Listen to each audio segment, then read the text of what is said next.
You follow the scav to a scrap heap that looks to have been used as a general store at some point. It's not in business at the moment, or at least not the dry goods business. You hear loud voices and laughter from inside. The fuck you want? Asks someone on the other side of the door, slurring his words. The scav says something quickly and the door slides open. It's showtime.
This mighty scepter, built around a discarded pistol's plasma chamber, will release a jolt of energy on contact, striking fear into the hearts of your enemies and frying their brains simultaneously. A blunt that requires energy. A shock stick, one might say. And another gear mace, but we already have one of those. Face mask, skull. This stylish face mask has a skull on it, confidence plus 10%, and resist toxic with 20% efficiency. That's probably not going to be useful. Pepperbox Mark II. Unlike its feebler cousins, this Pepperbox pistol shows a hand of a real gunsmith, properly drilled bores, and a self-cocking hammer. I should probably look into putting those in as well, honestly. Neural resistance 10 would be good. We've gotten a few chips, haven't we? Okay, I doubt anybody needs this face mask, because even Jed, who has the least capable face mask, has a 30% instead of a 20, so that's not going to be useful. Faith, how do you feel about this Pepperbox pistol? Same damage as the old Ranger. The effective range is quite a bit shorter, but it's got more accuracy, graze, and stagger. But it doesn't have as good a crit chance.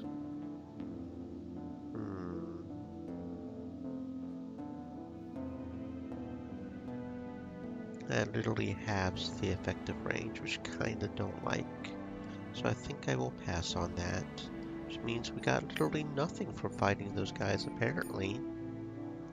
That's nice. Is there anything else we can loot here? Ooh, maybe something a lockpick over this way. A M16 semi-auto, because we're using those. Whatever we aren't. Anything else? Let's see. Lockpick over here we can unlock. Although that looks like maybe it was just for the stealth as an alternate way of getting in. That's okay. Yeah, that was mainly for the stealth, if we were going to look for an alternate way in. But we don't do that because we're balls to the walls crazy and we just go face first.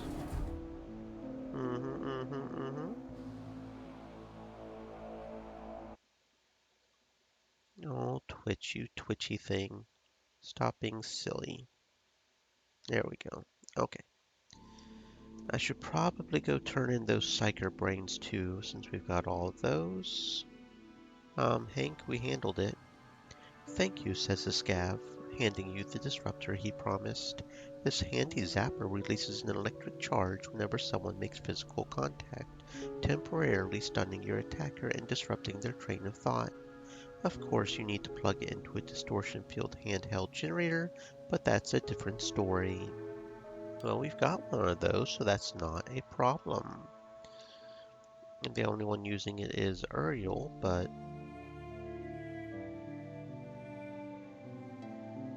a Disruptor Mark II, that's what he gave us, isn't it? Mark 1. Well, we already have a Disruptor Mark II one, so actually that kind of was useless, wasn't it? Yeah, that's what he gave us, was a Mark 1, but we already have a Mark II, so... okay. Okay, yeah, let's go turn in those Psyker Brains real quick. Hydroponics, I do believe, floor 2.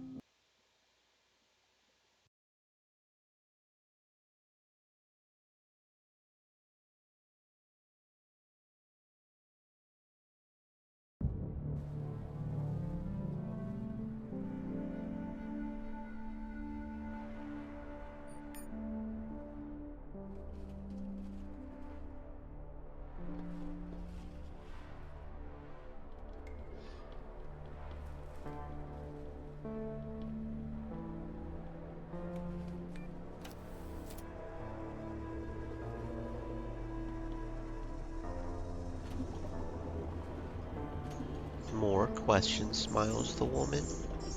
I have the froggy brains. Okay, am I being... I don't know why OBS is being like that. Anyway, give her the frog brains. Excellent. Now let's see what makes you tick. It takes you a moment to realize she's no longer talking to you. Her attention focused on the three little brains. Wait, it might take a while.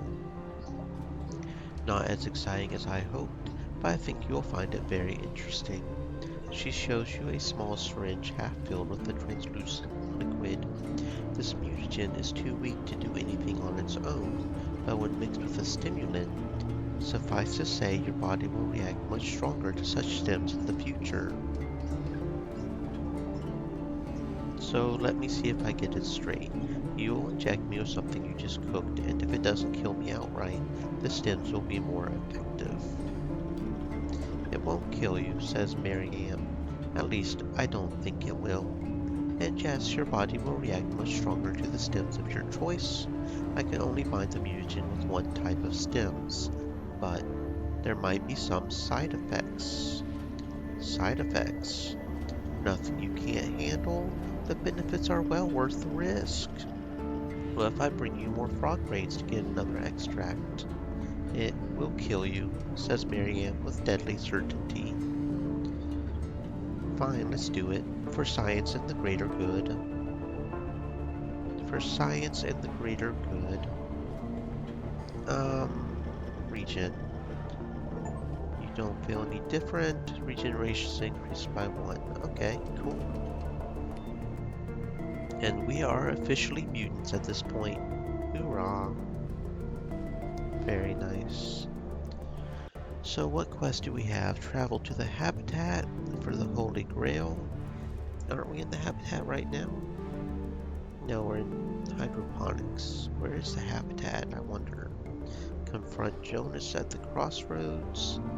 Deep diving, find a control module. Chapter 3, so I'm guessing we can't do that yet, maybe? Explore mission control, power up Romeo. That also has a chapter 3 bias, so that is what it is. Travel to the heart and find the eye. Okay.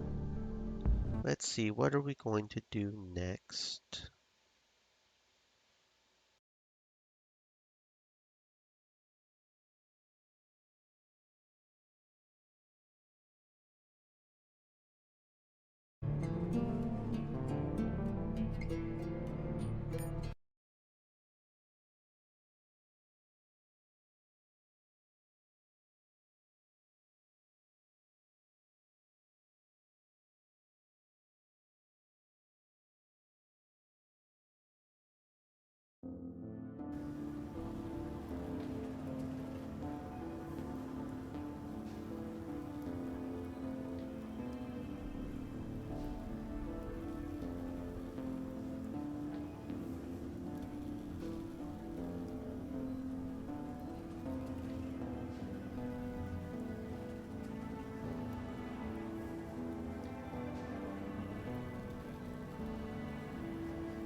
It's good to see you in God's house again, brother. I found that man. His trouble were laid to rest. Praise the Lord, says the preacher, making the sign of the cross. The pit is a better place thanks to you. Okay, friend.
Now we've got to decide Jonas or Braxton. Jonas or Braxton? Hmm. Decisions. Jonas seems like a thug. Braxton seems cool, but I kind of don't want to. Hmm.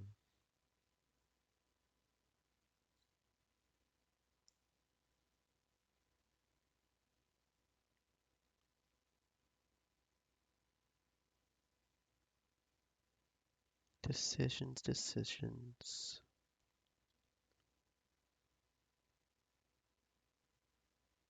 I think I'm going to side with Braxton. I did make the save, so if I ever want to come back and side with Jonas, we can, but I think I will side with Braxton.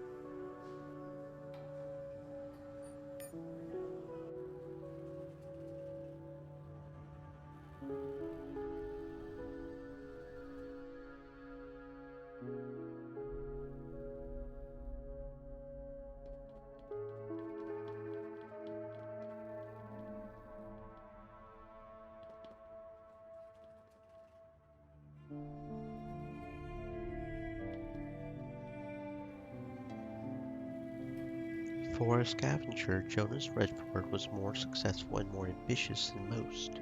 In order to facilitate more efficient runs into the Mission Control ruins, Jonas set up a base camp in cargo hold number 3, right next to the action. Such a good idea couldn't remain secret for long, and his fellow scavengers soon began pitching their tents nearby. With its increasing popularity, the camp attracted a growing crowd of traders, whores, and other hangers-on, and people began to see it as a rugged alternative to the habitat, which promised safety but insisted on submission in exchange. At some point, Jonas realized that more money was waiting to be made right there in the pit, as it had come to be called, than out in the wasteland. He opened the Promised Land, the finest and only whorehouse in town, and settled into role as the de facto mayor of this frontier town. "You've got some nerve, Uriel," says Jonas, putting down his glass. "I know why you're here, so say your words and get out." "I'd like to hear your side of the story first." "Do you now?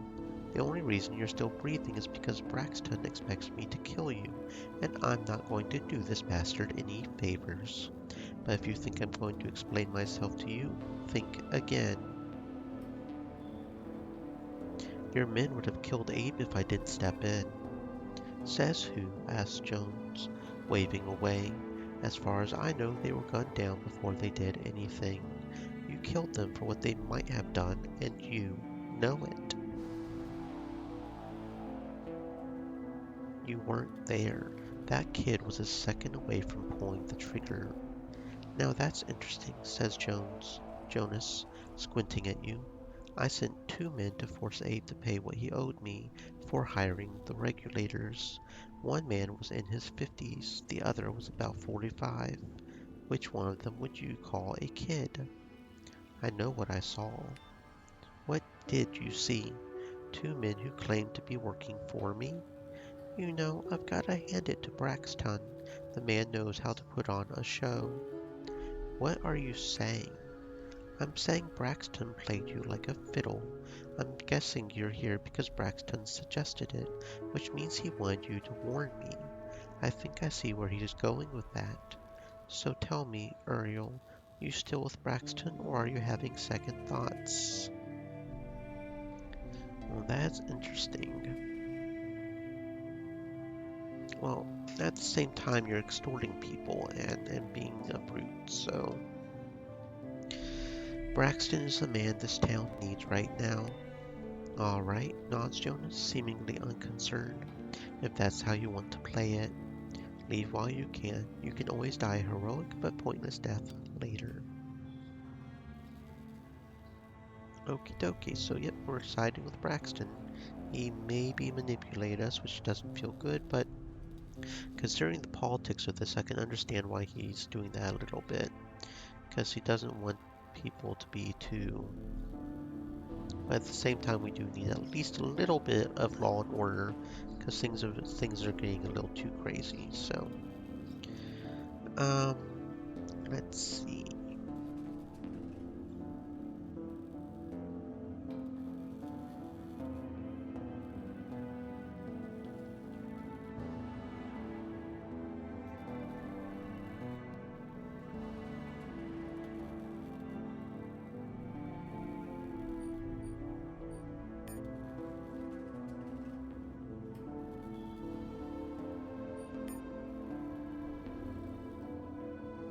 Okay, now I guess I've got to remember where Braxton is, because we've got to go talk to him, but I'm not completely sure where Braxton is, if I'm being honest. Um, this is interesting. Maybe he's over here at the regulators? That would make some sense, wouldn't it?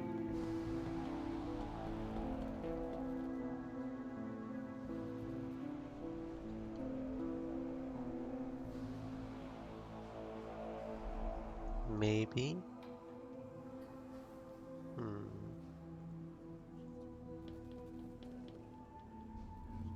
Okay, yeah. Over here. Okay, so yeah, up here somewhere. Okay, yeah, that was a little disorienting, but okay. There he is. There he is. Oh, what's that? Oh, what's a potential lockbox back here? Hey, can I go back here and steal you? How do I get back there? I don't see any way back there. Yeah, it's out of reach. I only see one door leading to it. That is... Unless I'm supposed to go in through the window? How do I even get over there? Oh, there's the stairs over there? Can I go over here? And I'm getting trapped behind the desk. Come on, AI.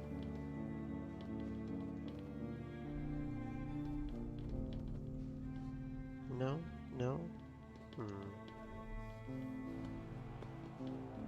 I'm going to figure out how to get to that thingy first, because I want the goods. It's a lockbox, and I want access to the lockbox. So let's see. If I click, no, no, no, no, no. Doesn't seem to be a way over there, maybe. Because we can go here, and this looks like almost a ladder up, maybe.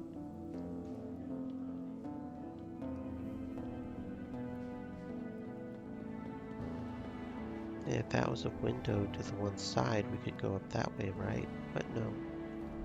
No, maybe not. Maybe not. I don't know.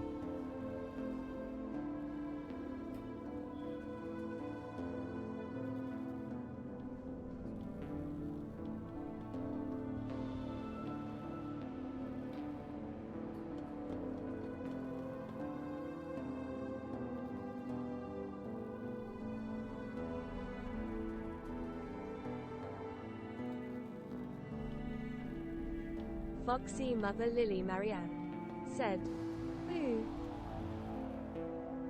Hello, Foxy. Welcome on in. I hope you're having a fantastic existence. Boop. Okay, let's go talk to Braxton. Hello, friend. Speak, Braxton says, as if granting you his permission. Jonas has to go. I knew you would see it this way, Braxton says approvingly. What do we do now? Jonas's weakness is his Foxy Mother mindset. Lily Marianne said, "You are muted." Am I muted? Right now? Right now? Test? Unicorn Turtle said, "Test." Can you hear me now? Oh dear. According to OBS over here, I'm not muted.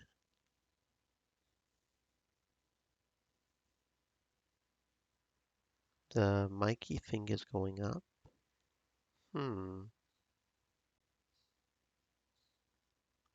Foxy Mother Lily Marianne said, "Now, Twitch broke." Now? Now you can hear me? Okay. Not sure what's up with that. Jonas's weakness is his mindset. He thinks he runs the pit just because. He's the biggest fish in a small pond, but the only thing he truly runs is the whorehouse. He doesn't have enough manpower to make his word the law, which is why he hired me in the first place. Predictably, he sent Samuel to recruit some muscle and will use this opportunity to take him out. Okay, a little bit of a test. I was a little worried with how this game is doing a little bit. Let's see if this somehow mutes me. This shouldn't mute me, but yeah. Okay, so let's see.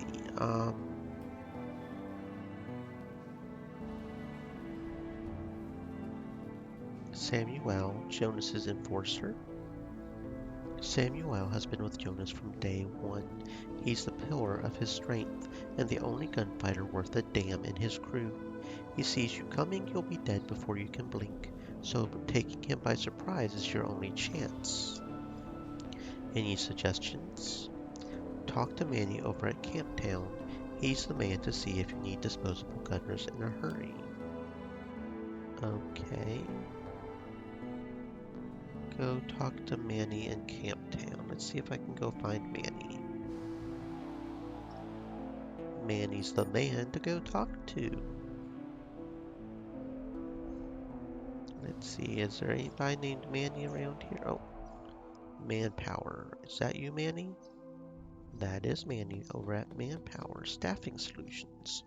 What can I do you for? Manny leans forward and puts on the smile he keeps for clients. I heard Samuel came to see you about some hired guns. Manny's face freezes momentarily as he figures the angles. When he's decided there's no money to be made denying what you already know, he continues. He did. He asked for 5 good gunners. I said I could get him 3 who won't wet themselves when they hear a round being chambered. Best I could do on a short notice.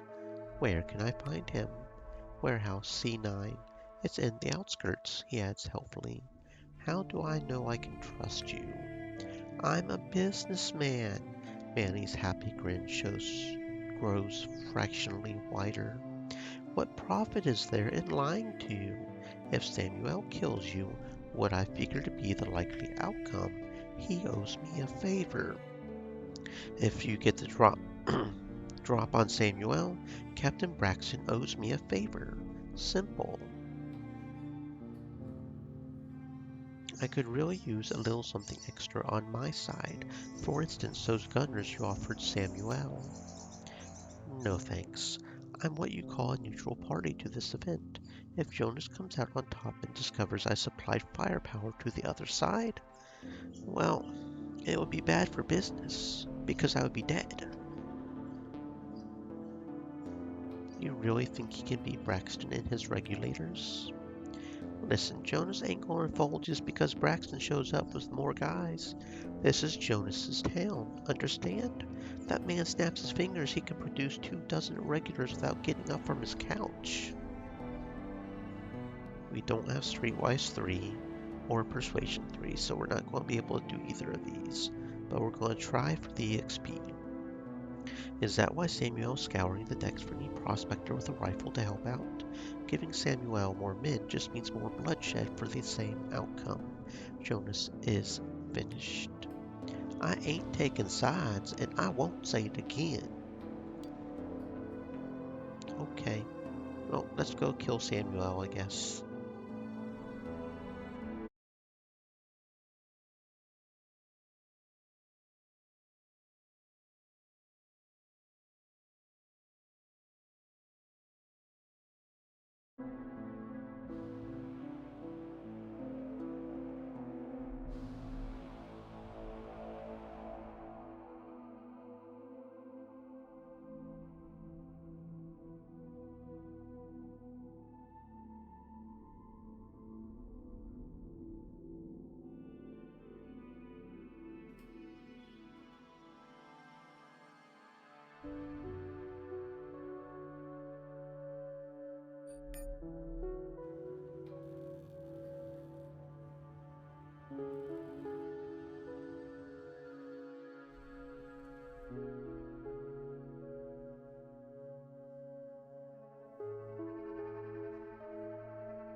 Samuel's talking to the new recruits, downplaying the situation. Lucky for you, only 2 gunners have showed up so far. He glances at the door, expecting to see more recruits. He stops in mid-sentence, his face hardens, and he turns toward you, shifting into a gunfighter's stance. You gonna stand there all day? No, no, I'm not. Time for you to die.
Moria said, Hello.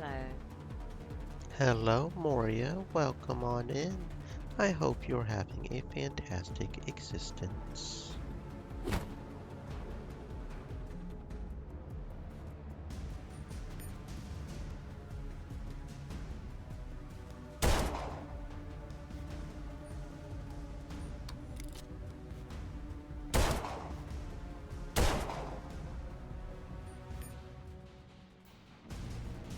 Foxy Mother Lily Marianne said, may I know your pronouns? They, them. Thank you for asking. They, them.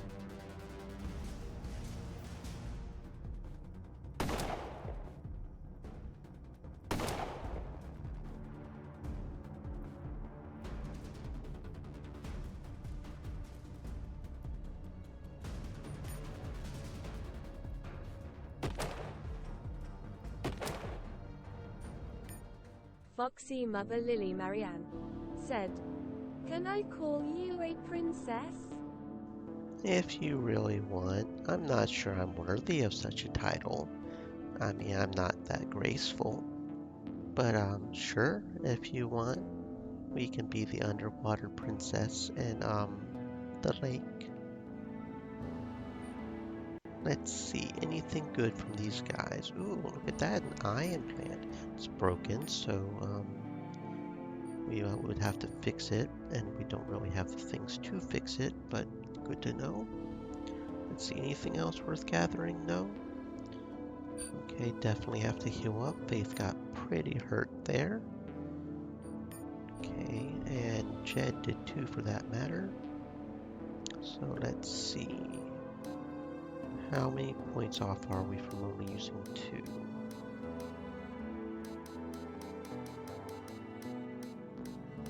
Okay, looks like 3 may be the best option actually.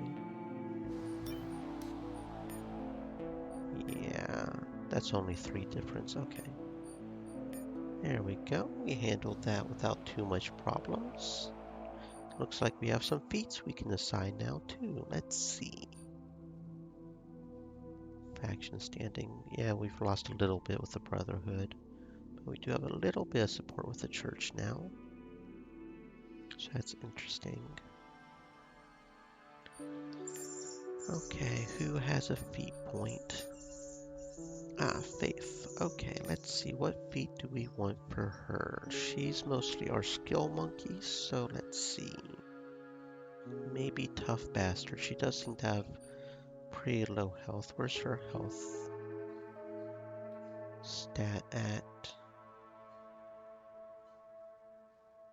I feel like she's got the lowest health by far.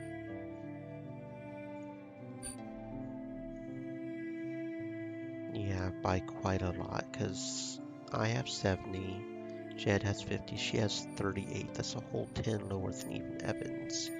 So I may just add Tough Bastard just to get her health up a little bit. Have the enemy's crit damage just so she doesn't get so hurt. That might be the best choice. Of course, I could just have her evade Artful Dodger. 30% are converted raises, 72 misses. Considering her speed, that actually may be the best one is Artful Dodger. And then those are just weapons. Yeah. I think I will go with Artful Dodger. She's more the speed, and because her dexterity is so high is the only reason she even has that choice. So evasion plus 12 it just means she'll not get hit as often, which is good. Okay. No, not the X I meant to press. Okay, there we go. Now let's go report to Braxton that guy done deaded. See what else he wants us to do. Braxton, I did it. Can I have access to the chest in your office now? That looks like a mighty nice chest.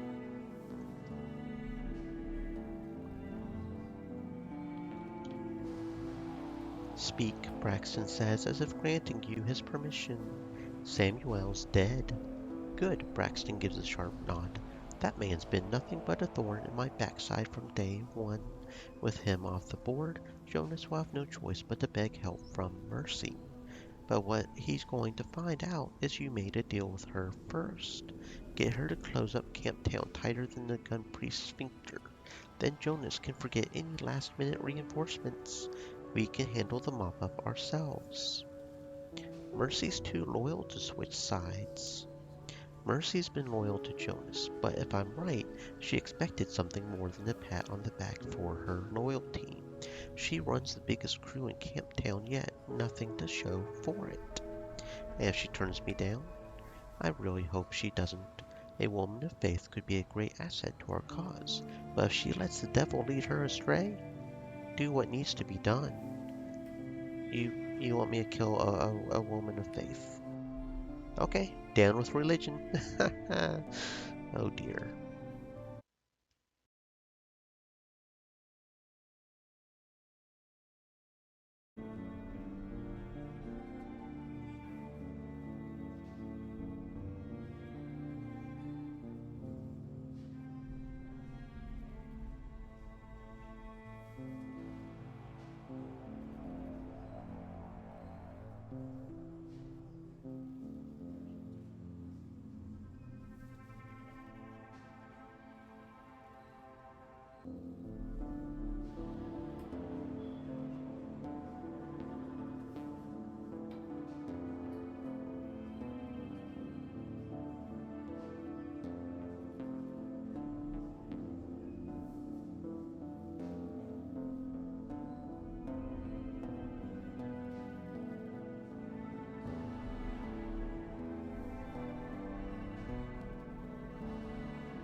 Okay, now I think I've seen the Mercy thing somewhere.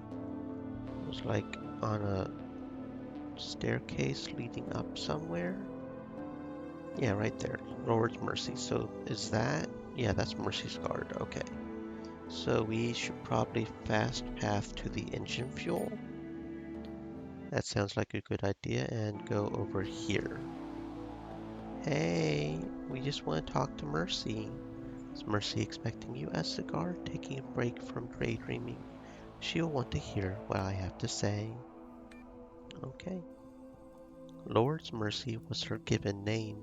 Though he wasn't a priest, her father had called himself a man of Scripture, and never tired of reminding his only child of God's wrath, his vengeance, his untiring thirst for retribution. If that's what her name meant, Mercy did her best to live up to it. What do you want? Asks Mercy. Her face is sharp-featured and pale, with gray, unblinking eyes. Her right hand is inches away from a six-shooter in a low-cut holster made for faster draw.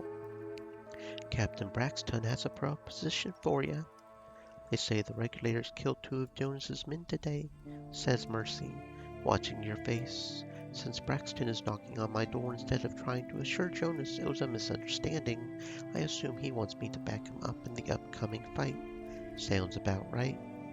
That's the gist of it. Satisfied, Mercy nods to herself.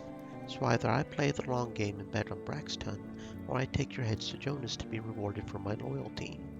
To be honest, I'm leaning toward loyalty at the moment. And what's the reward for loyalty these days? A pat on the back? A free round of drinks? I assure you that Captain Braxton can do better than that. You don't need to sell me on the upside, Mercy says dismissively. It's the downside that worries me. Jonas is no fool. An outsider like Braxton sees only what's in plain sight. A man past his prime running a whorehouse, and thinks he's an easy target. Me? I was born here. I've seen firsthand what Jonas is capable of, and I don't want to have him for an enemy. Well, that is a high persuasion there. Charisma 8 and Persuasion 3. I actually do have the Charisma 8 somehow, but we only have 2 persuasions, so... We could still do this one or this one.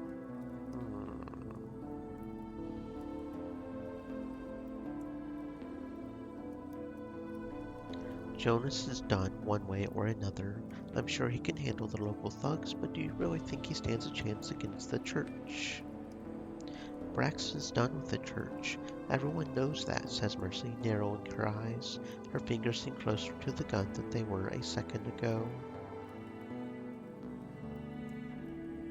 Well, what everyone thinks is true and what actually is true ain't always the same thing. The Protectors, the Brotherhood, the Church, they all want this town. The Brotherhood tried to take it by force, so the Church sent Braxton to ward off the attack. And now the Church is ready to take over. Clever, nods Mercy, removing her hand from the pistol. Well, Jonas is fucked now, that much is true. Two men enter the room, interrupting the conversation. Jonas's men, judging by Mercy's reaction. The taller man glances at you, then at Mercy. He catches on quick. Whose side are you on, Mercy? He asks in a raspy voice.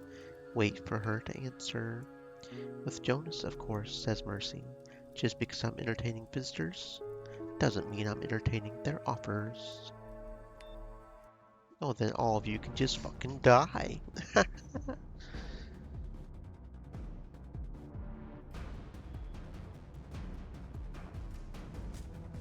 Oh, this fight's gonna be fun. We are a little outnumbered, friends. 1, 2, 3, 4, 5, 6, 7, 8, 9. There's literally 2 of them and then some for each one of us. So this is going to be a fight and a half. Okay, that's probably good enough on placement. They've kind of got us surrounded as well. Make sure to turn on our shields before we start up the fight. Please give us a little bit of defense there. YOLO!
And we managed it somehow, although Evans was looking really bad there for a minute. Even with us using one of our regions, he he got pretty bad there. Let's see, that's 49. That's close enough. That's only 3 points off. Okay. There we go. Anything good from the loot? Oh, look at that. A damaged motor cortex. Okie dokie. And I do believe I see a lockpick over here. See if we can loot something from this. Oh, mostly bullets and a grenade. Okie dokie. You can always use a reload. Anything else good? Let's see, we already looted all the bodies. What's the point of this door over here? Don't really see anything over here. Not sure what's up with that. Don't see anything out here either. Weirdness. Okie dokie. Inventory. Let's see, was any of that any good? Okay, we got some sort of dagger, a Johnny Reb, a finely crafted Arkansas toothpick with a well-tempered blade and coffin-shaped handle. The name of the first owner, John R., is engraved above the guard. Right, light reflector part 1, cloaking field. We aren't really using any of those. Let's see. So it looks like most of what we got was repeats. Sadly enough. Because otherwise it would be down here if it wasn't. The only one is the knife. Faith, what do you think about that knife? Compared to the chopper? Less damage, kind of. The base damage is lower by 2. Yeah, it's lower damage, but the accuracy aimed reaction is higher. So even if the damage is a little bit lower, seeing as how this is mostly a backup weapon, that could be useful just for the reaction. I think I will go ahead and switch it out there. Okay. Auto sort. So now we've got to return to Braxton. We killed her. She didn't want to work with us. We couldn't persuade her. So we had to kill her friend. That's unfortunate, but it is what it is. Yeah, okay. The regulators. Travel to the regulators. And let's go report what happened. Mercy had no mercy. No mercy for Mercy. Braxton. Mercy's dead. She made her choice, Braxton says, dismissing Mercy's life with a curt wave. Now we've got real problems. Jonas and the Camptown mob. If you need to see a medic, stock up in ammo, or just give your ass a good hard wipe, now's the time. Jonas is expecting us. Let's not keep the man waiting. Since you're putting me on the spot, I have to tell you fighting isn't really bullshit. I am a murder hobo. Prepare for battle. The fight for control of the pit won't be easy. You should take your time to prepare and explore the nearby locations first if you haven't done it already.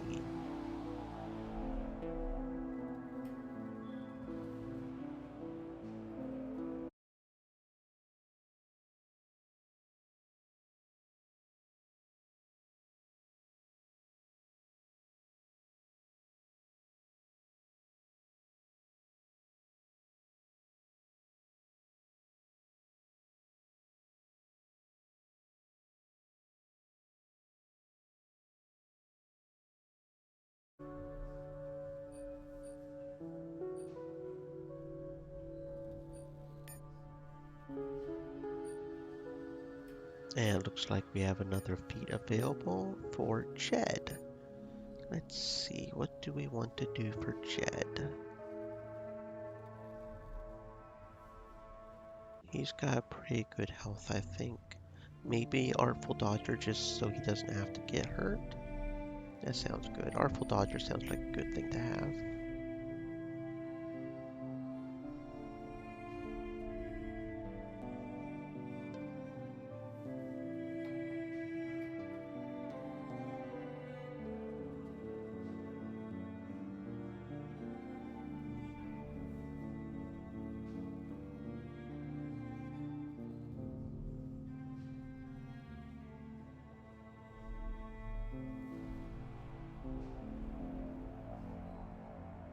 Although I'm starting to think maybe I should have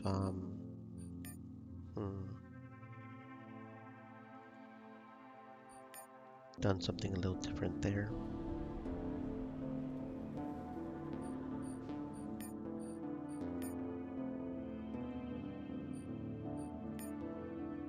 I'm thinking I maybe should have done something a little different there, so we will have to refight this fight a little bit, but I'm going to make a different choice when talking to Braxton there.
Stream Elements said, "Stay moist, my friends.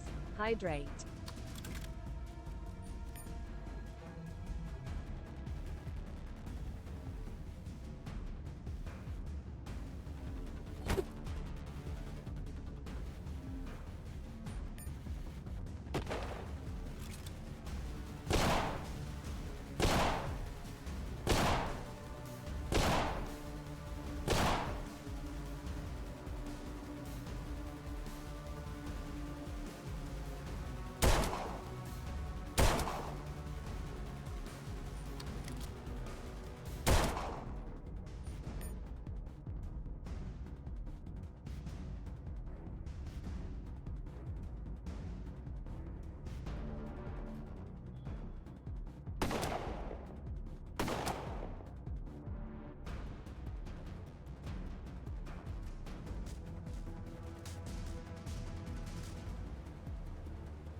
Okay, since you're putting me on the spot, I have to tell you fighting isn't really my thing.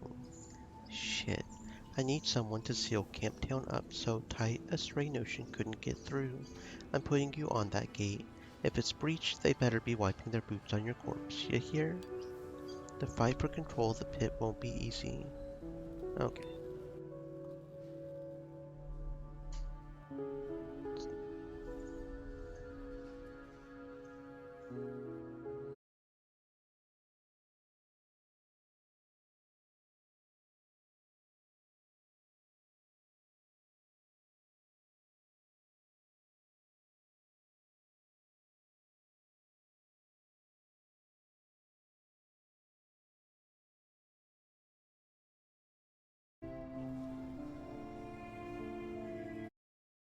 Okay, I guess I'm as ready as I'm going to be.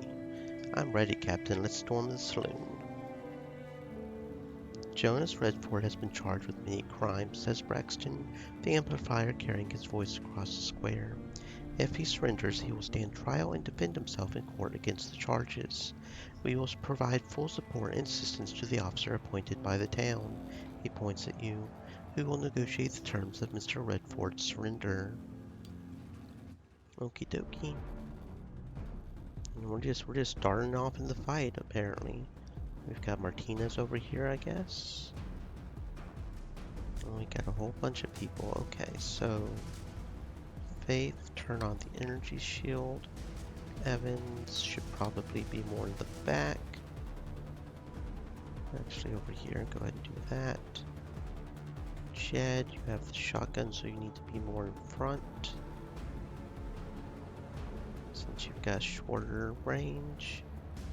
And we can apparently assign a Pete, which we decided we were going to do our full dodger for Jed, didn't we? Okay, let's take care of Jonas, guys. Let's do it.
I don't understand. Am I not allowed to walk forward or something? Oh, there we go. Okay. I don't know for sure what kind of range he has. Try maybe here? There we go.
And just like that, the fight is over. You glance around and see nothing but dead bodies. Unfortunately, there's no time to waste. You must push forward and finish the job. Once more unto the breach. Just no rest in between, huh? Okay, I guess that's what's up. Caleb. Oh, we actually have to kill the bartender and everything? Oh, a whole bunch of stuff going on. Okay. Regulator. Do you even have a... No? Okay. Uriel. You really should be in front. Energy shield. Evans. Energy shield. Okay. Once more into the breach.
The king is dead. Long live the king. You had better go kiss the ring before there's a lineup. The survivors get the same idea and hobble toward the exit. We did it. We murderized every single one of them. Will we get anything good? Who knows? Certainly expected a lot of biotech there. Let's see. Let's see. We got a Enforcer armor designed for regular trips through the Valley of the Shadow of Death. This ship-made armor uses molded thermoplastic with synthetic fiber padding and sintered silicon carbide inserts. Now you can worry less about getting shivved. Compared to our tactical vest, we have a little bit more melee, but we lose 2 energy. So I don't think that's worth it, at least for our main guy. Jonas's jacket. A jacket belonged to Jonas Redford, the de facto mayor of the pit. It's a pretty good jacket, but didn't save Jonas, did it? There's a lesson in there somewhere. Compared to my Granger coat, it's just not as good at all. Okay, what about Evans? 1 more melee, 2 less energy, no thanks. No thanks. Faith. 1 more melee, nope. I think we have all the same, don't we all have the same tactical vest? No, Jed doesn't, Jed's different. And then the Webbler Mark II, this completely rebuilt Webbler offers improved performance and handling. It costs more too, naturally. Not nearly as much damage as the old Ranger, has a bit more effective range, which can be nice, I suppose. A bit more accuracy, but I think I will pass on that. Jed. That's got 1 more projectile, 2 more melee. That's got 2 less energy. That would be an overall gain of 3, overall gain of 1. The main thing is we would lose the energy. I don't think a whole lot of people have too many energies, so if it's going to up our melee and projectile, that might be better, I think. We don't have to worry about the shield because we've got a few shield generators running around here. Okay, for Jones's jacket, it actually is better on the projectile a little bit, but we lose the energy, and we just lost energy, so I don't think we want to do that. Okay, so nobody gets Jones's jacket. Let's see, what's our best energy shield? Do we have any that are already upgraded? I don't think we do. No, we don't. So I'll just stick a generic one. And we don't have any upgrades to... No, we don't have any upgrade parts. Okay. Okay, looks good. Looks good. Anything else we can loot? I don't think so. Unless we can loot the bodies outside. Don't see anything in Jonas's office we can loot. Looks like the bodies out here already disappeared. Make sure to heal up because we just went 2 fights in a row without healing. Let's see.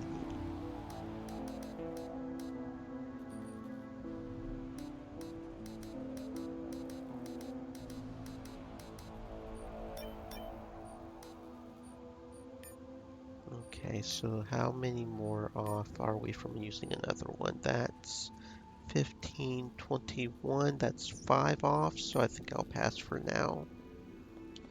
It'll be okay. Now we need to return to Braxton. Map? Where's the map? Why is my map not pulling up? Map? Oh, the map's not available right now. That's a little weird, but okay, we'll just walk generically over here. Maybe. There's a barricade there. How do we... How do we get over there? There's a barricade there.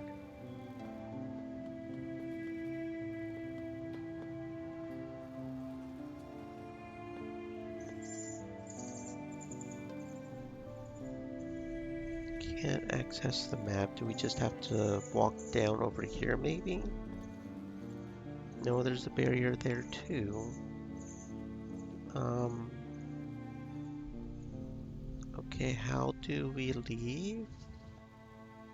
I'm confused again.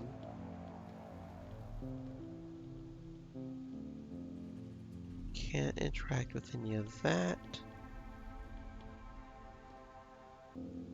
Wonder what this does.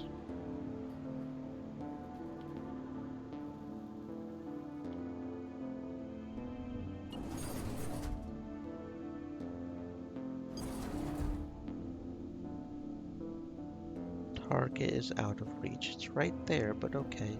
That probably just unlocks that. What are we supposed to do right now? There are barriers in the way that are stopping us from going anywhere. Do we just know there's a barrier over there? What the heck?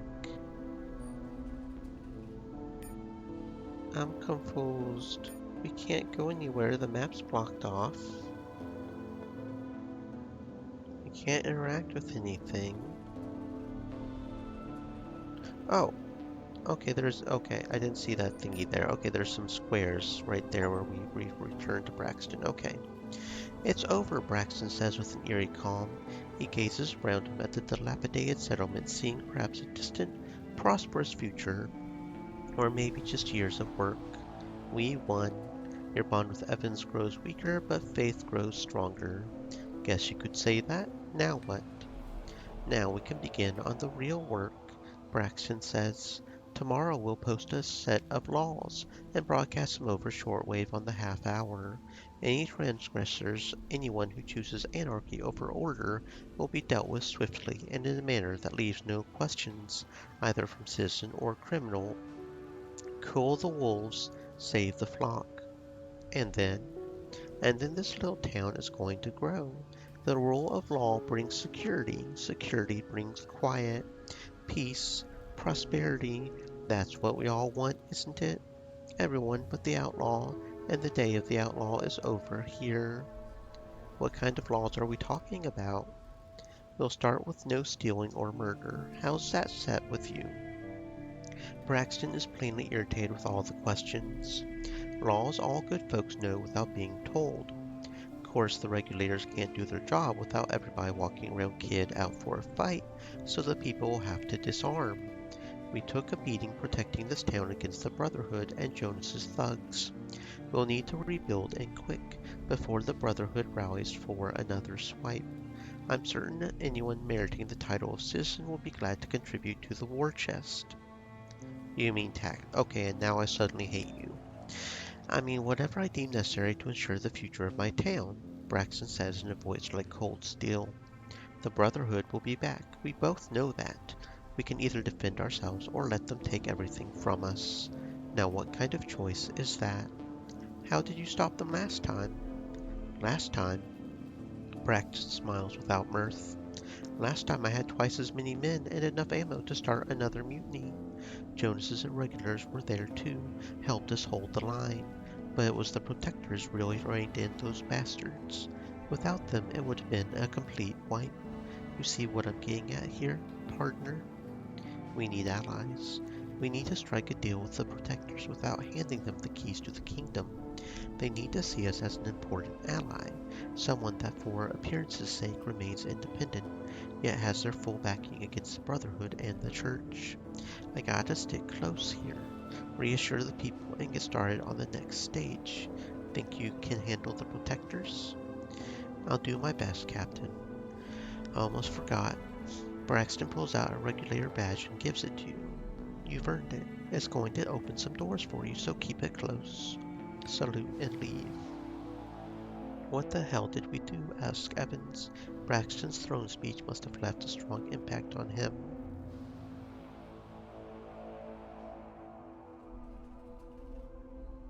Nothing. There's no way Jonas could have beaten Braxton with or without our help. Bullshit. Braxton took him by surprise, that's all, and we helped him. The last bit sounds like an accusation. What's done is done. Jonas has turned at the wheel. Let's see what Braxton can do. My family's dead because the gun was the only law around here, says Faith, joining the conversation. How many others?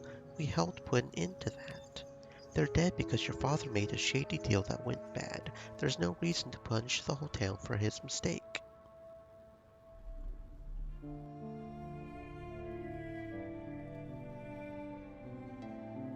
Punish. Now the town doesn't need to be afraid of murderers like Lazarus. Faith nods, but before she can say anything, Evans interjects. No. Now what they need to be afraid of is dictators like Braxton. And if he takes it too far, he'll end up like Jonas. We have the right to bear arms for a reason. Somehow I doubt that. By the time we all agree that Braxton went too far, it'll be too late to do anything about it. We can stand here and argue all day, but we have places to go and people to see.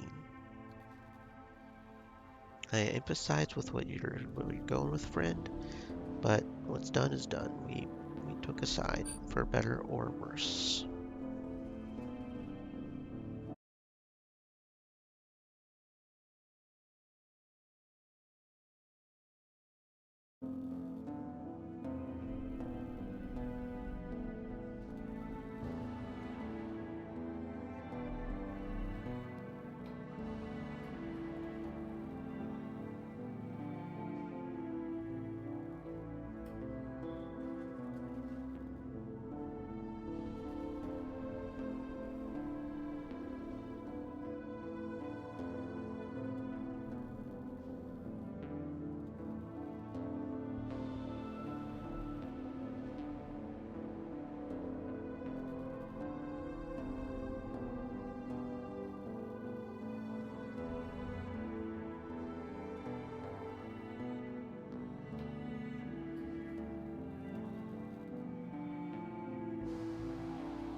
An abandoned industrial complex that once worked around the clock to produce tools for the ship and the future colony.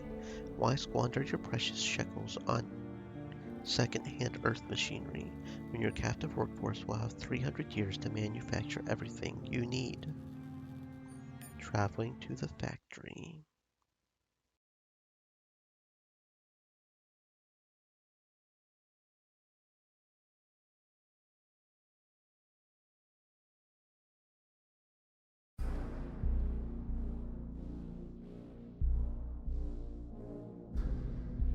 Before the mutiny, a rail system suspended high in the factory's metal canopy would deliver citizens to the dismal warehouses and distribution faculties where they spent their working days.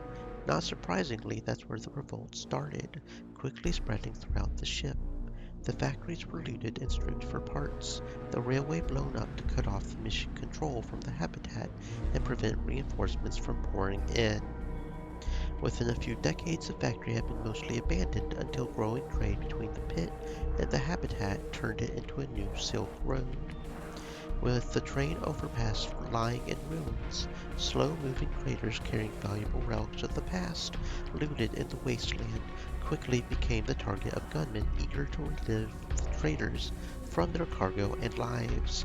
The traders responded by hiring armed escorts, which forced the gunmen to form gangs and fight both the mercenaries and rival gangs until only two gangs remained, the Black Hand and the Detroit City Gang. A mercenary outfit calling themselves Thy Brother's Keepers saw a great business opportunity and promptly moved their operations into the factory. There, the Keepers established what became known as a toll road, offering a safe passage to the habitat for an exorbitant fee. Oh dear. Oh dear. Okay, let's see what we've got. Well, we got a food vendor up here, maybe? Something good? Kentucky Fried Frog. Ooh, that sounds good. Step right in, don't be shy. The man turns on the burner underneath a grease-covered metal plate. If you're tired of chewing cardboard, try these delicious frog legs, soaked in acetic acid and fried to perfection. What do they taste like? Like Earth, brother. It was their most iconic food, Kentucky Fried Frog. It's finger-licking good. Wasn't that fried chicken? Just 'cause it tastes like chicken doesn't mean it's actually chicken. After sharing this bit of sweet wisdom, he places several chunks of odd-looking meat on the makeshift grill and promptly bastes it with sauce to mask the smell. What do you mean maybe later? Hey, give me some of that fried chicken, man. Fried frog. I want some of it. Sounds good.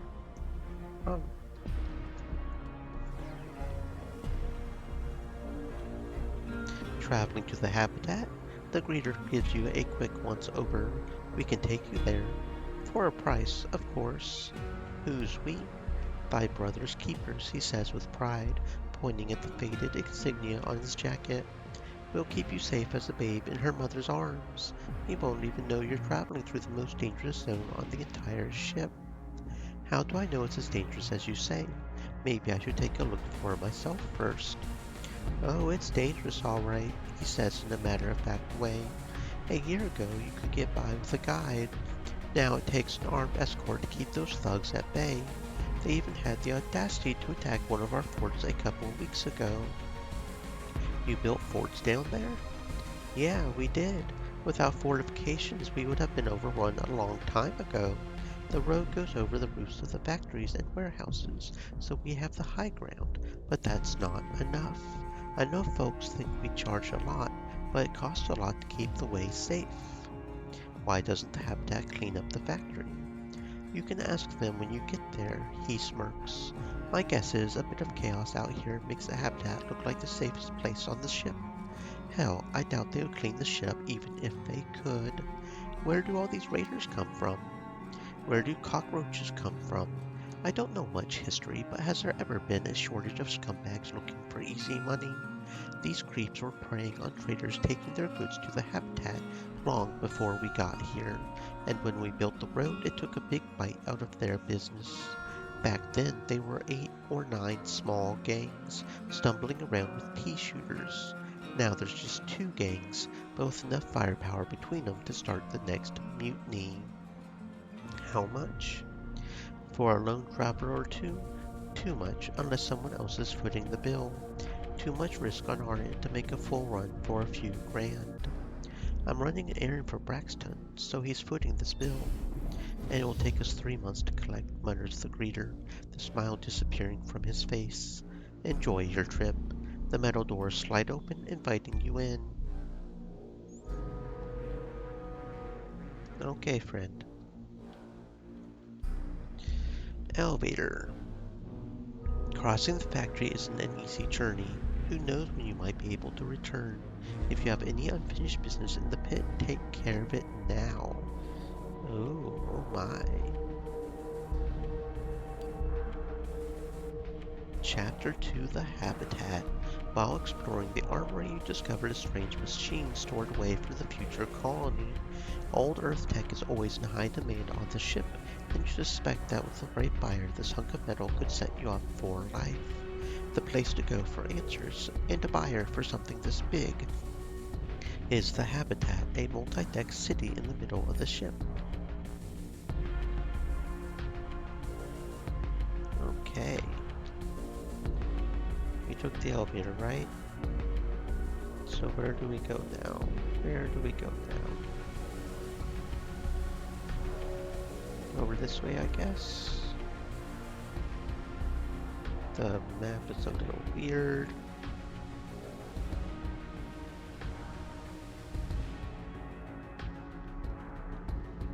Okay, there we go. Here's the gate. Let's see what's going on over here. Imagine what it looked like before the mutiny. Trains running back and forth, the factories working non-stop. What did they produce, these factories? Everything the future colony will need. Basic tools, simple machines that could be repaired on the spot, and skill sets. On Proxima, someone who can build a crude power generator will be much more useful than someone who knows how to operate long-dead Earth-made machinery. Most importantly, it kept the poor bastards occupied. Anything's better than wondering what we all did to deserve this hell. Maybe Earth is long gone and we're the lucky ones. Feels like it, says Jed, ending the conversation. Well, you never know. The grass always looks greener on the other side. You never know. You never know.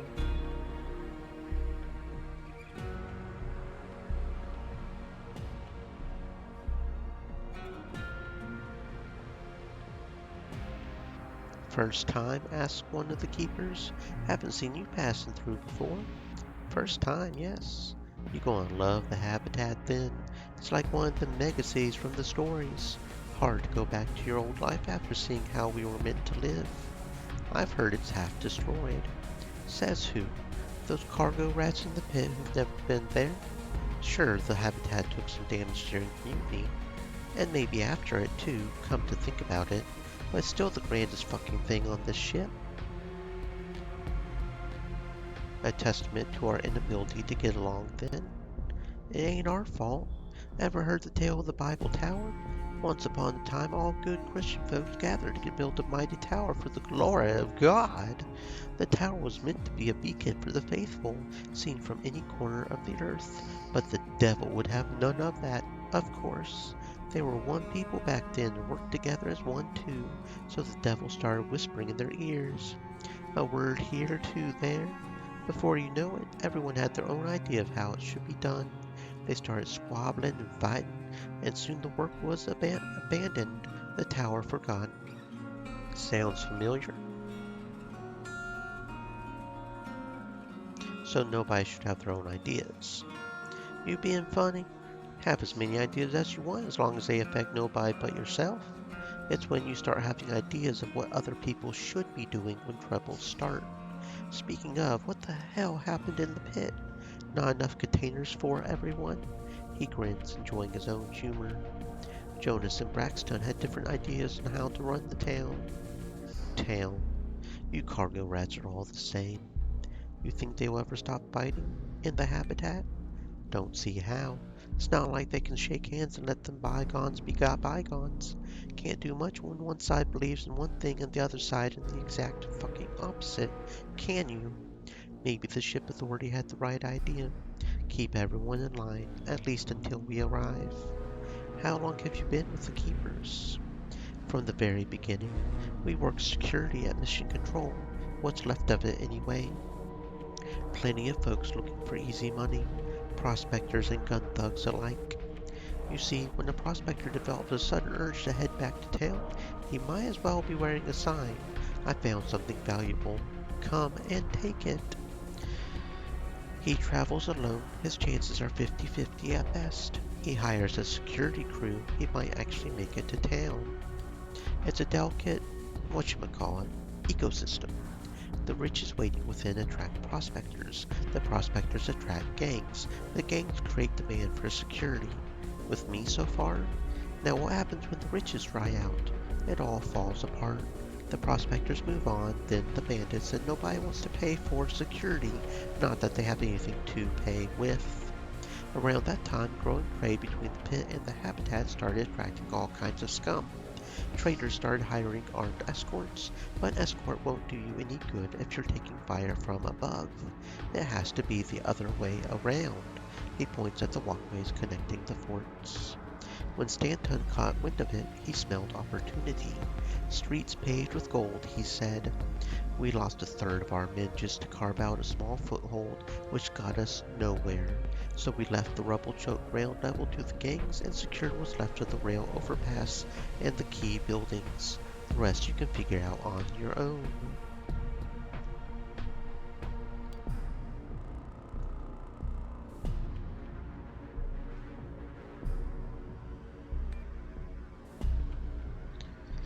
Talkative fellow, wasn't he?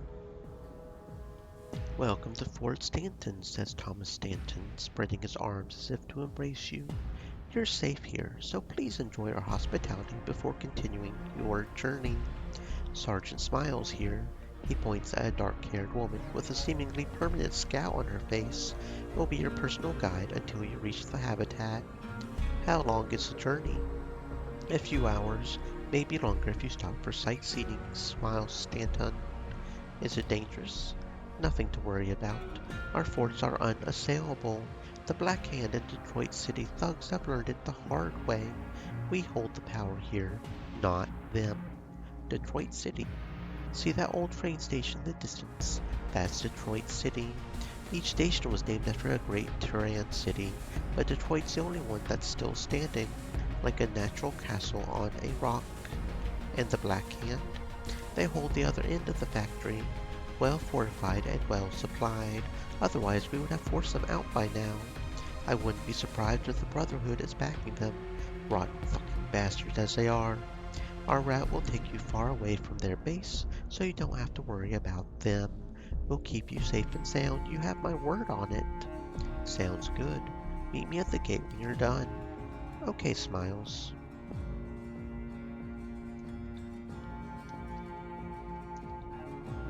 Oh, we got a trader over here. Maybe some stuff we can steal. Oh, we successfully stole a hand grenade. Better stock up now, says the trader, worried that your money might leave the base with you, never to return. You never know what you might run into out there. Isn't that what I pay the keepers for? It absolutely is, the trader says quickly, glancing at Stanton. I'm just saying it's good to be prepared for any eventuality, is all. Do you have anything worth buying, maybe? Pump-action shotgun, made from spare parts and reforged scrap metal passed for proprietary alloys. This pump-action shotgun punches far above its weight. The barrel is hammer forged and properly hardened to make it more accurate and resistant to wear and corrosion. 12 to 15. So probably not something we want. Probably not. Pulse grenade, emitter Mark 1. I think I do want that. I think there are some. And then you know what? We're going to go ahead and buy the ammo because we can. Disruptor grenade. You know what? I think I'm going to go ahead and buy the medkits because I can as well. That puts negative credits, so we're going to have to sell some stuff. That's fine. We have a few things we can sell.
Whenever you're ready, says Smiles when you come near. Yeah, I'm ready. I think I'm ready. For a guide, you aren't very friendly. I'm not your fucking guide. My job is to make sure you don't do anything stupid and get yourself killed. Not that I care, but Stanton says it's bad for business. And what would you rather do? Finish what we started and wipe out the gang, says the woman, her eyes alive with fire. We lost half our men securing this damn road, only for Stanton to make peace with the Detroit scum. He's a businessman now. She spits as if it were a dirty word. How long have you known Stanton? Long enough. Next question. How many forts are between us and the habitat? 3. Our next stop is Fort Defiance. Alright, let's go then.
Another run, says one of the keepers. Be safe out there. How's it looking? Asks Smiles. All quiet, but you know how it is, says the man. Smiles nods, expecting an attack. Always, the keeper says grimly.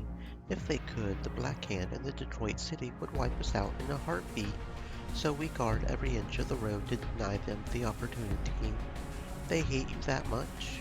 Bartholomew wants our business. Dumont wants to control the factory and beyond.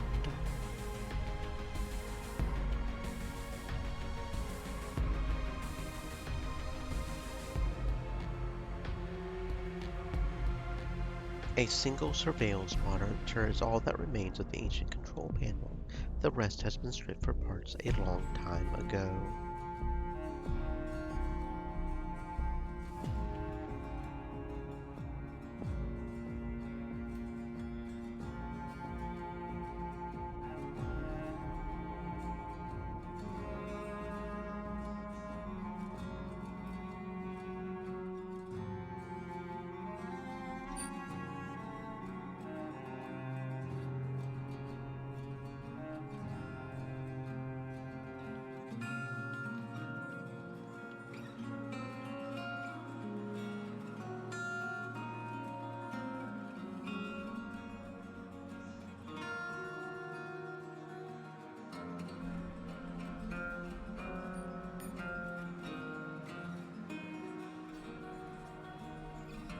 Long Slide EX, a high-end long slide with a machine barrel rechambered for .045 ammunition. More bang for your buck. Does have more bang, indeed.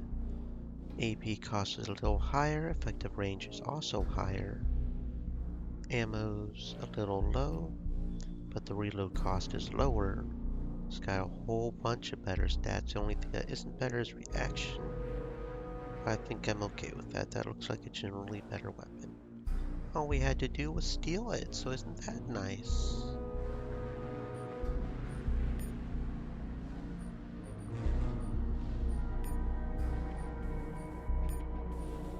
Okay.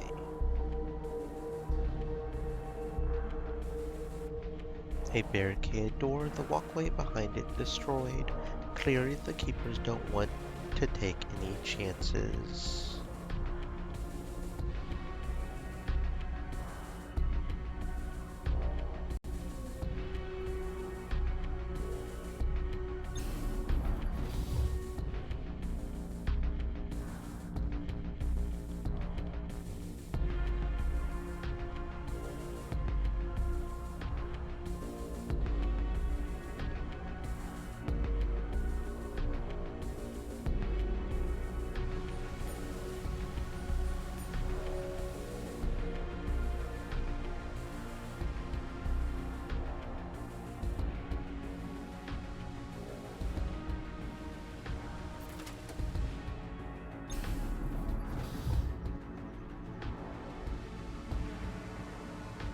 What the hell do you think you're doing? I was just curious what's behind this door. It's our supply depot and it's locked for a reason, the keeper says angrily. If we're attacked, we won't run out of ammo or medkits anytime soon. Got anything to trade? The supplies aren't for sale, the keeper says firmly. Surely you can part with something without endangering the station. Unless you get paid so well you don't know what to do with your money anymore. This isn't a fucking store. Get lost. Okay, friend, okay. We'll get lost, I guess.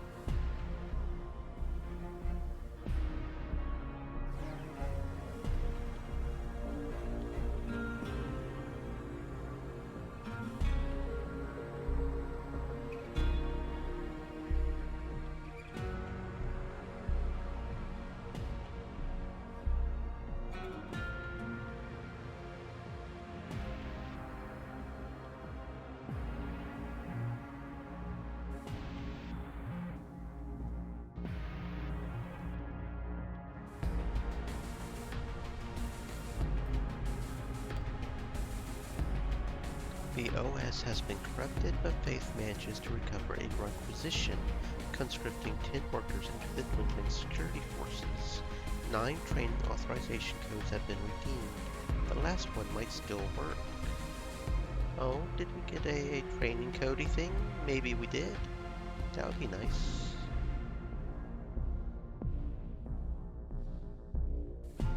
Stream Elements said, "Stay moist, my friends.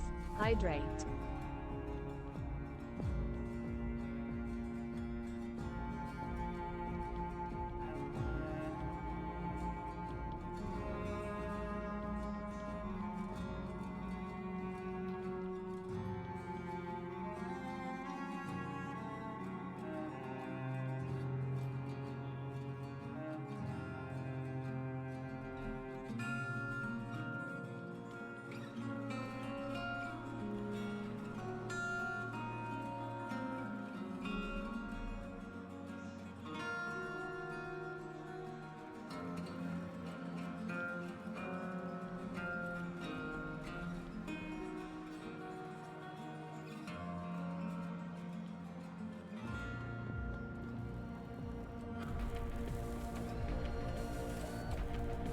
Traveling light again smiles, frowns a grizzled old keeper. I told you many times. I know what you told me, but we're short on men after the last breach. Don't you worry, old man. I'll be back before you know it. The man shakes his head disapprovingly. What's behind that door? Detroit's territory. The bastards are shooting us daily for sport, but as long as there's a wall between us. Where's the Black Hand then? The old admin building at the other end of the factory. They don't bother us much, probably because the Brotherhood tells them to sit tight. The Brotherhood. That's what I've heard. The Brotherhood's backing them bastards up. Got a foot in the door, if you know what I mean.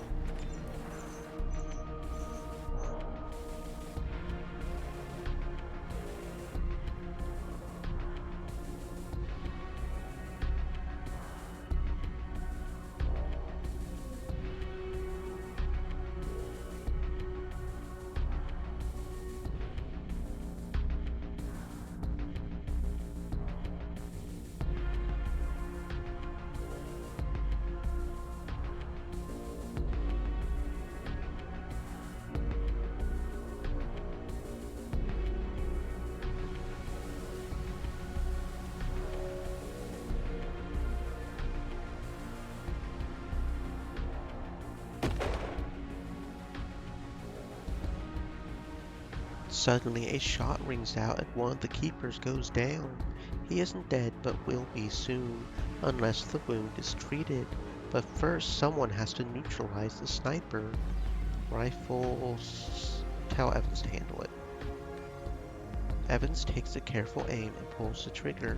The sniper is hiding on a maintenance scaffold suspended high above the buildings. The bullet hits one of the support cables and the scaffold swings down, sending the sniper into the abyss below. Great shot, croaks the wounded man. Keep the rifle. You've earned it. It's a well cared for outrider. Faith, can you make sure this man doesn't die, please? Faith manages to remove the bullet without causing additional damage and stitch the wound. It will leave a nasty scar, but the man will recover. You're safe, friend. It's okay. You're fine. You will live. And we got ourselves a new rifle, maybe? A Outrider, a scoped bolt-action rifle built for precision. The barrel is a marvel, cold forged from carbon steel and crowned with an integral muzzle brake to minimize recoil. Damage is the same. Effective range is bigger, little bit less ammo. Better AP cost, accuracy, aim, and crit chance. So the main thing would be one more ammo, little bit less, little bit more stagger. So not much difference, but I think I will go with the Outrider. It will have a little bit less ammo, but that's fine. Not as much stagger. So yeah, we got ourselves a better rifle, it looks like.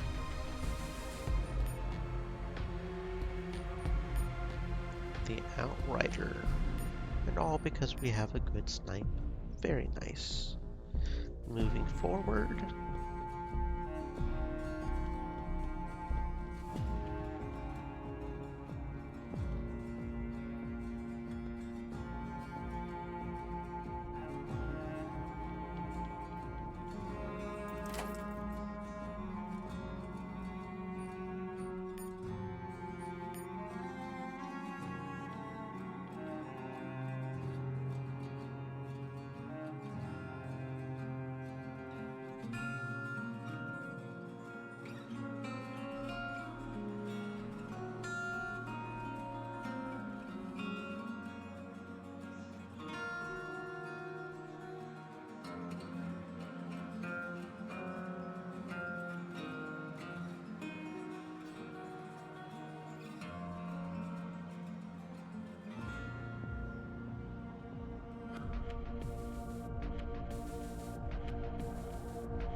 Smiles kicks the door open, shouting greetings that could be easily mistaken for insults, then stops abruptly. The place is a slaughterhouse, nothing but dead bodies strewn around the room. Oh, fuck, whispers Smiles, and then the doors fly open and raiders pour into the room. Back to Stanton, now. Stay and fight, and probably die. Maybe Stanton will even name a fort after you. We ain't scared. We some badasses. We'll whoop these people. No problem.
Hell of a fight, grins the woman. Thanks for sticking around. What do we do now? I'm almost out of ammo, so let's head back to Fort Stanton. Okay. Still alive, Evans whispers in disbelief. I thought we were goners for sure. You worry too much, Evans. That's how you stay alive, says Evans, but without his usual conviction. It's okay, friend. We've got this, you know? It's all good. It's all good. Got some armor, okay. Don't know if any of that's going to be any good. Let's see. Anything good here? Got an energy... Oh, didn't we get an energy thingy upgrade? Yeah, we did, an emitter Mark 1. Is that any good? I think it is. Probably should have had that equipped before now, but yeah, for faith. That'll make the shield health and shield DR higher. Probably should add that before now, but you know, turtle. Submachine gun, pilot helmet. Isn't pilot helmet one of those that, no? Okay. I thought it was one of those that, but no, okay. Assault rifle, double barrel shotgun. Scav armor, the scavenger's choice. This heavy-duty kit features injection molded plastic augmented with shock-resistant foam. The heat-absorbent coating protects against energy weapons, and at least some of the horrors that lurk in the dark corners of the ship. Enforcer armor, designed for regular trips through the battle. Didn't we already see that one? I feel like we saw that one, but okay. Just not better at all. No. Yeah, we did. Yeah, we did see that one. We put on. Okay. Yeah. No. I gotcha. Okay.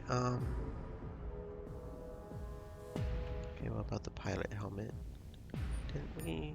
Yeah, and we gave it to Jed. We've seen that as the pilot helmet as well. I don't think it's better than a damaged enforcer helmet. Because it's got 3 less projectile and less energy, so yeah, no. Pretty sure we don't need the enforcer armor or the scav armor. And that pretty much evens things out. So actually I may replace the scav, the enforcer with scav, but compared to the tactical, it's just not better at all. Too little energy. But that more or less evens things out. Instead of 6 melee and 3 energy, it evens it out. So that could be worth it. There we go. Okay, and then the shotgun, Desperado. Nicely crafted shotgun with machine barrels, receiver, and solid stock. This is the best mid-range short barrel shotgun money can buy. Damage is the same, AP cost is less, effective range is considerably less ammo. I think I'll stick with the Rusty Doomsayer. The range is shortened by quite a lot, as is the ammo. The Gray's crit chance and stagger is better, but I think I'll stick with the Doomsayer. Oh, shouldn't I have replaced his... Not that we ever use his backup weapon so far, but I probably should replace his truncheon with the same gear mace we have on our main character. Probably should have done that. Yeah, that looks right. Okay. Yeah, that should be good. I think that's going to auto sort. Anything else we can pick up? Doesn't look like it. So I guess we should heal. Evans actually got straight up knocked out that time.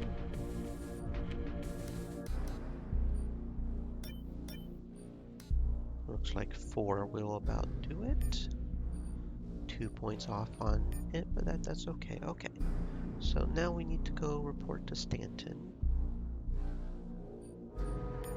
Good thing we can quick travel there.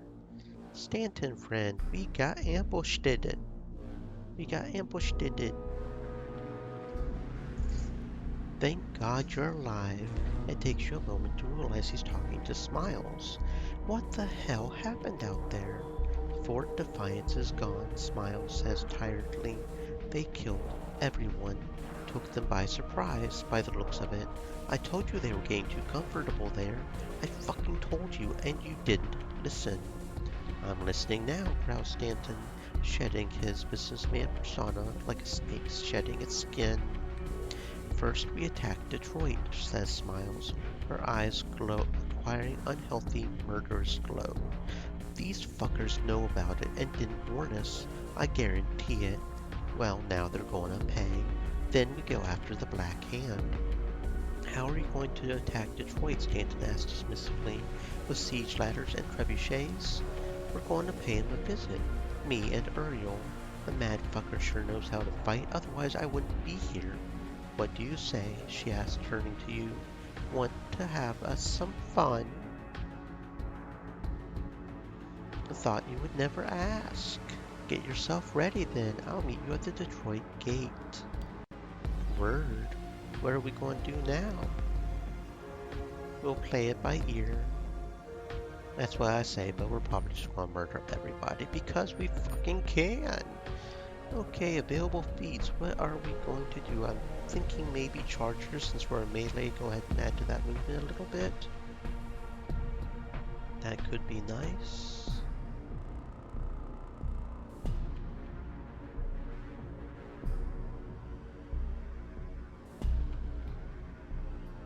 I'm thinking charger, yeah. Just get that movement up there. Does anybody? Yeah, you have one too? Okay.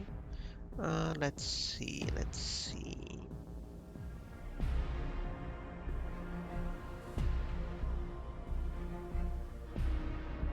What do we want for you?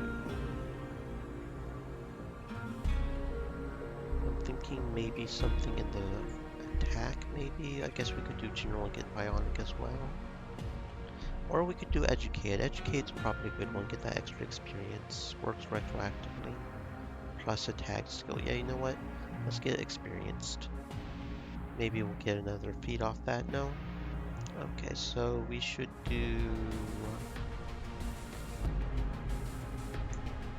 critical strike and rifle already.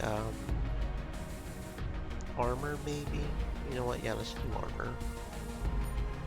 That sounds good. Anybody else got any feats? No? No? Okay.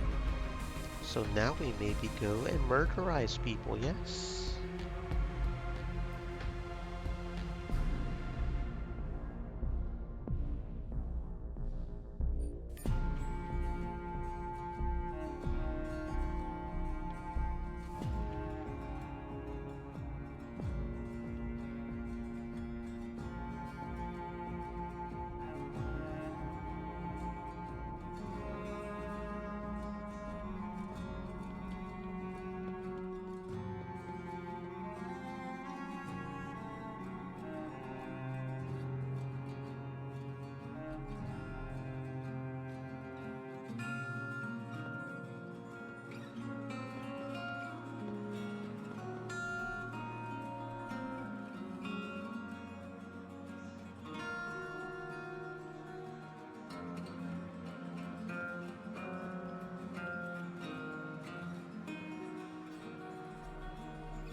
It takes a while, but eventually the computer gods hear your prayers and gracefully allow the abomination Faith created to boot up one last time. The terminal flashes red, listing everything that failed to respond, then abruptly it goes right back to what it was doing before the mutiny. Enter the authorization code. Okay, what do we want? Crisis intervention, persuasion, no, not really. Pistol invasion, we don't really use any of the tactical response. Could just do another riot control for myself. Or I could get breach team for, what's his name? I think I'll just go with riot control for myself. Okay, sounds good. We got a training token. That's what's up.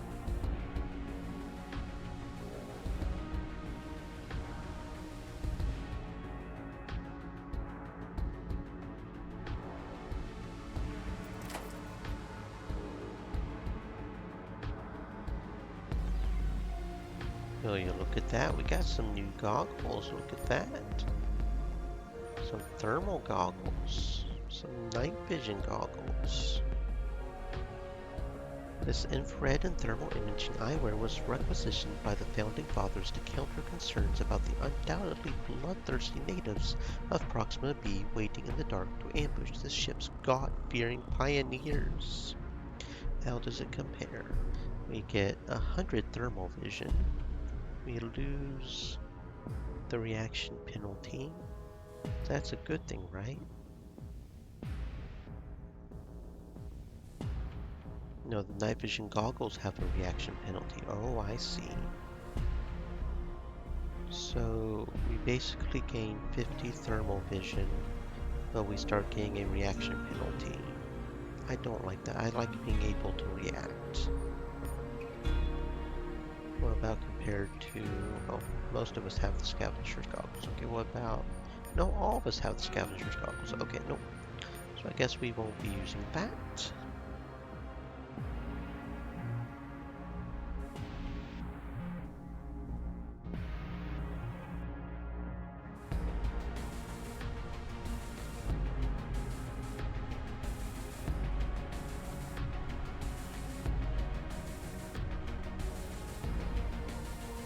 And apparently we need a rope. So that's nice. I don't know where we're going to get a rope, but we need a rope apparently. I wonder if somebody would sell us a rope. Was that one guy selling any ropes? I don't think he was.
Oh, here we go. Here's a rope, right as we needed it, so we can go back and do the thinking. Very nice. I was getting a little worried we would lose out on some loot just because we didn't have a rope. We'll have to make sure to have ropes from now on, I guess. The more you know, right?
Your sudden entrance must have spooked two men, scavengers by the looks of them, trying to dismantle some machinery.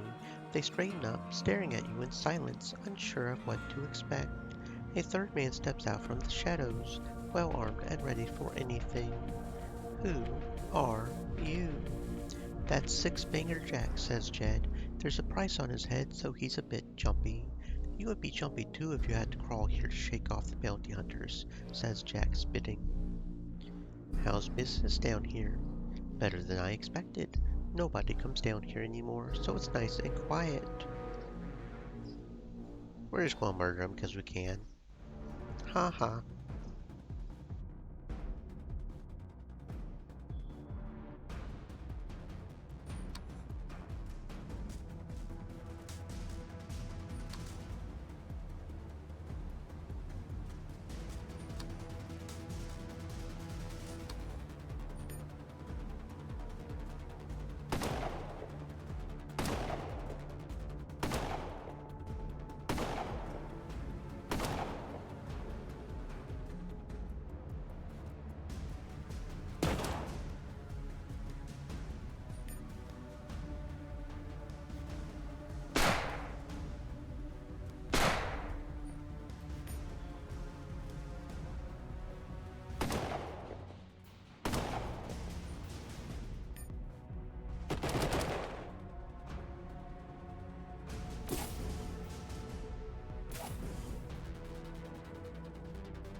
You don't have to kill everybody we meet. You know that, right?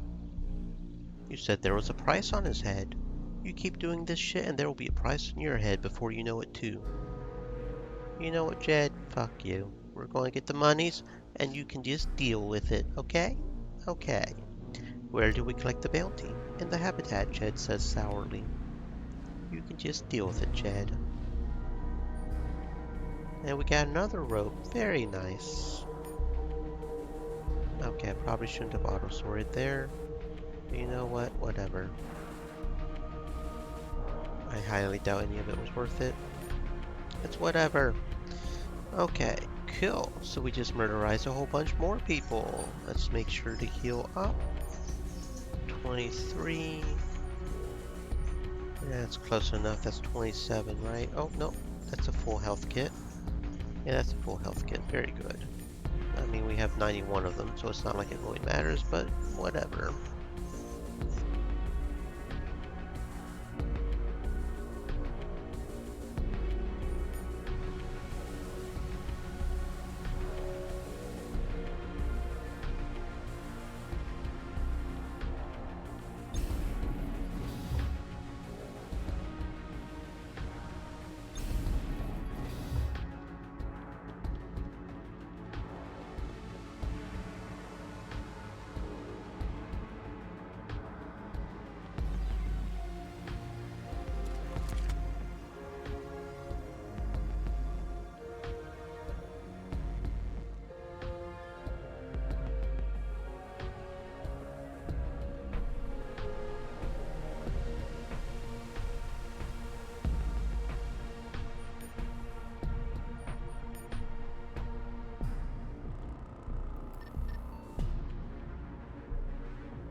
There's a turret waiting for anyone foolish enough to barge in uninvited. The crafty scav who set it up is long dead, judging by the state of his corpse, but the turret is still guarding his eternal sleep. You notice a control panel near the corpse. If you're lucky, you can disable the turret before it cheese. But Swiss cheese is yummy. Don't we want to be yummy?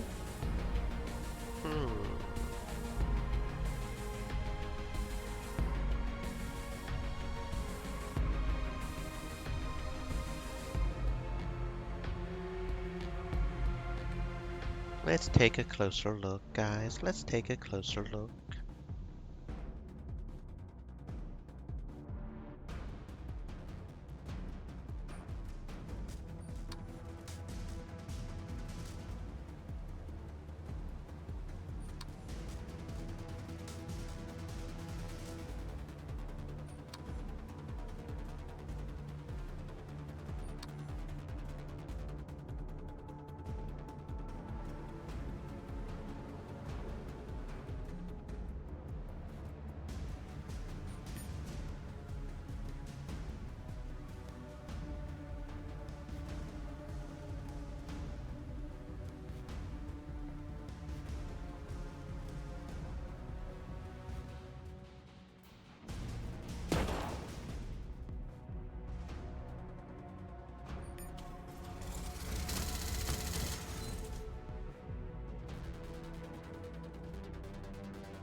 And looks like we might have found a better pistol.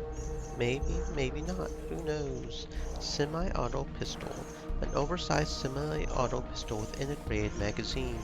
The maker's stamp reads J. Hauser, Gunsmith and Armor.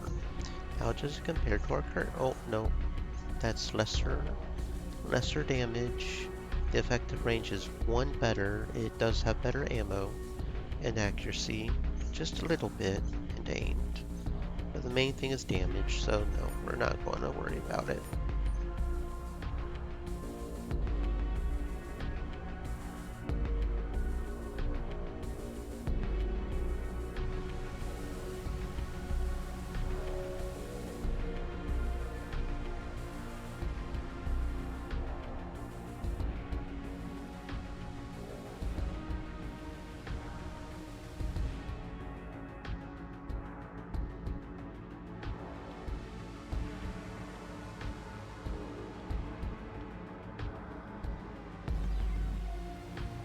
Red tinted fog seems to be seeping from under the door. As you get closer, you start feeling nauseous and dizzy. Oh no, oh no, oh no! The toxic environment will reduce your max hit points while you're exploring. High quality protective gear will reduce or fully protect you. Toxic resistance 100. Oh my.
cautiously step into the spore cloud, watching for the first signs of trouble.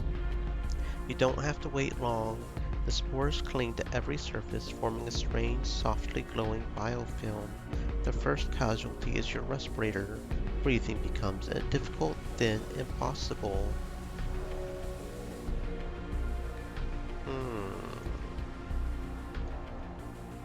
Fascinating.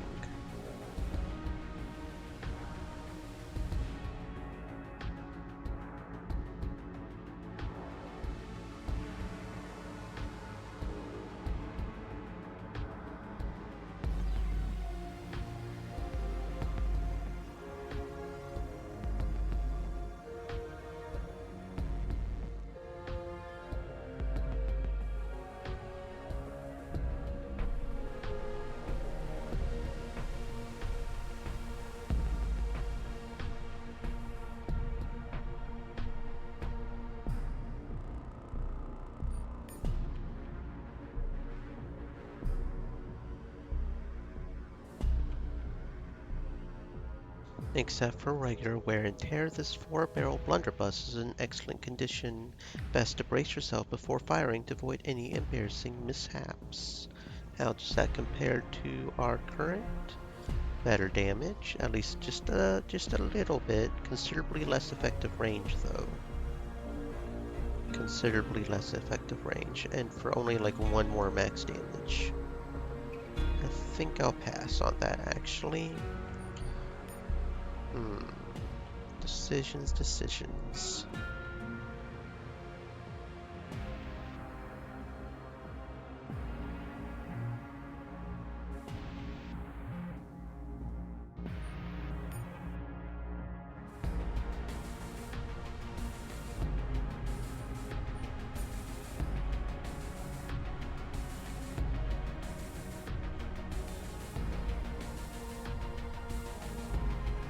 The elevator's controls are disabled. There's a crumpled body on the floor, almost completely covered with fungus. There's a strange weapon lying nearby. Some kind of cutter? The fiery sword of Eden. Probably not the same sword St. Michael had, but still. Ooh, some sort of fancy cutty thingy. That might be nice. That might be nice.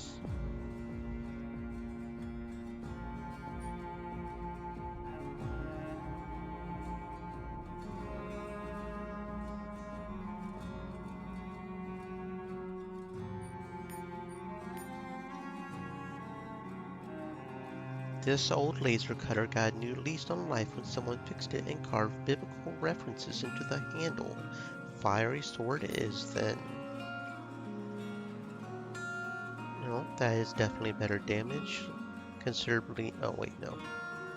Yep, that is better damage. But apparently requires ammo, so I don't know how I feel about that. But it is a backup weapon, so maybe it'll be fine. It does up the reaction, so you know what the heck. Auto sort. Okay, and let's get out of this toxic hellhole, yeah? Yeah, I think we've looted everything we can. This is not the best place to be.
Didn't think I would see you again. Where to now?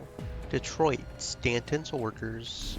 Traveling light again smiles. Shaking his head, the man opens the gate. Bart would never let in a full squad, says Smiles. Like it or not, this is our only chance.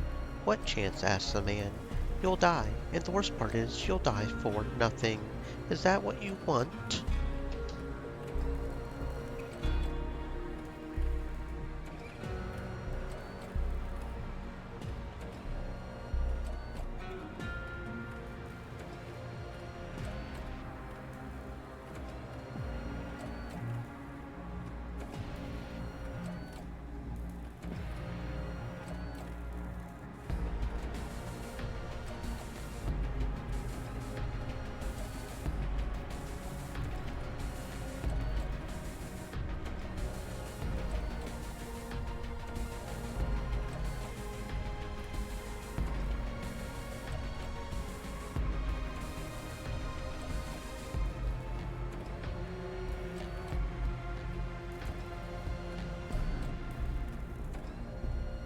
Clearly, he knows nothing. Stick with the plan. We're going to murderize them all.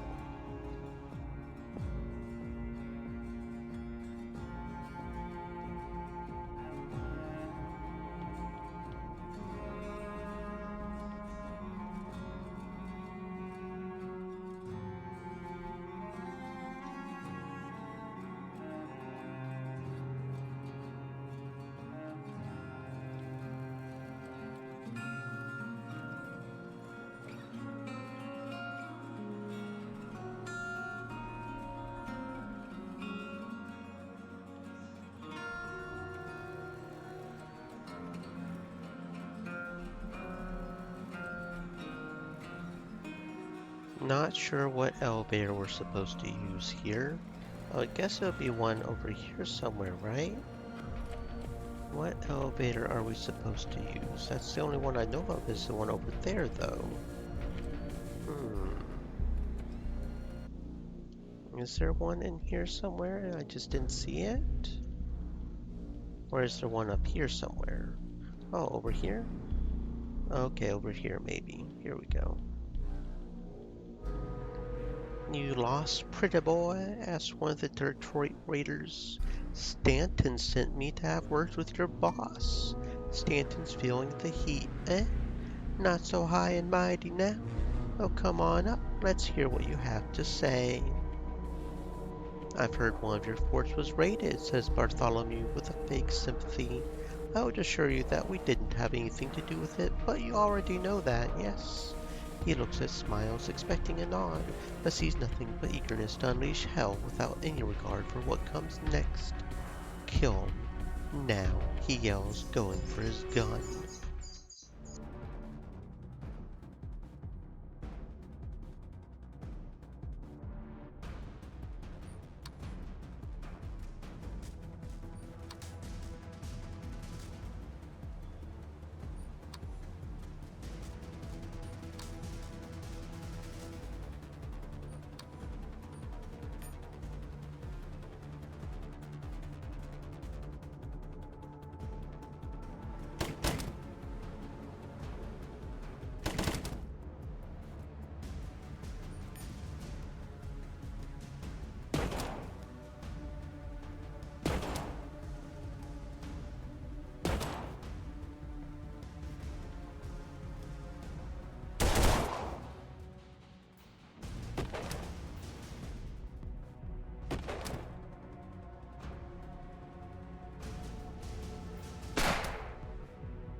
Stream Elements said, "Stay moist, my friends. Hydrate."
Still alive, Uriel, says Smiles, grinning.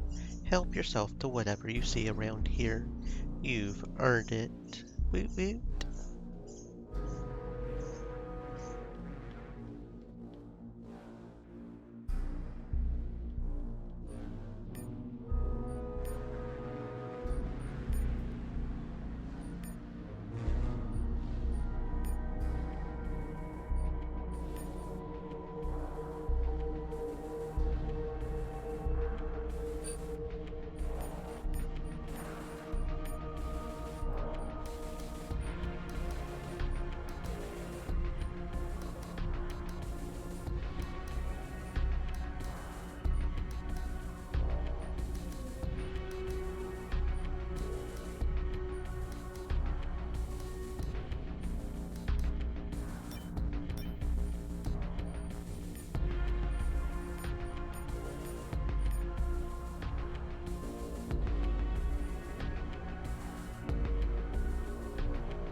Oh, look at that. The energy shield already has some stuff on it. Do we have any? Yeah, we have one energy shield that doesn't. So we'll remove the power cell from that and put it over here on Evans. There you go. Now you have a bit more of a shield. Maybe you won't die so quick next time. Faith has a 1-2-1, and then his is not upgraded at all. So honestly, we'll just switch them out like that. That's fine. Got a few thingies here, it looks like. Okay, we've got an Explorer coat, black. The scavs live and die by their gear. This custom coat is made for those who know the value of the very best gear, can't afford to buy it, and who are tough enough to keep it. Let's see. Nope, not better at all.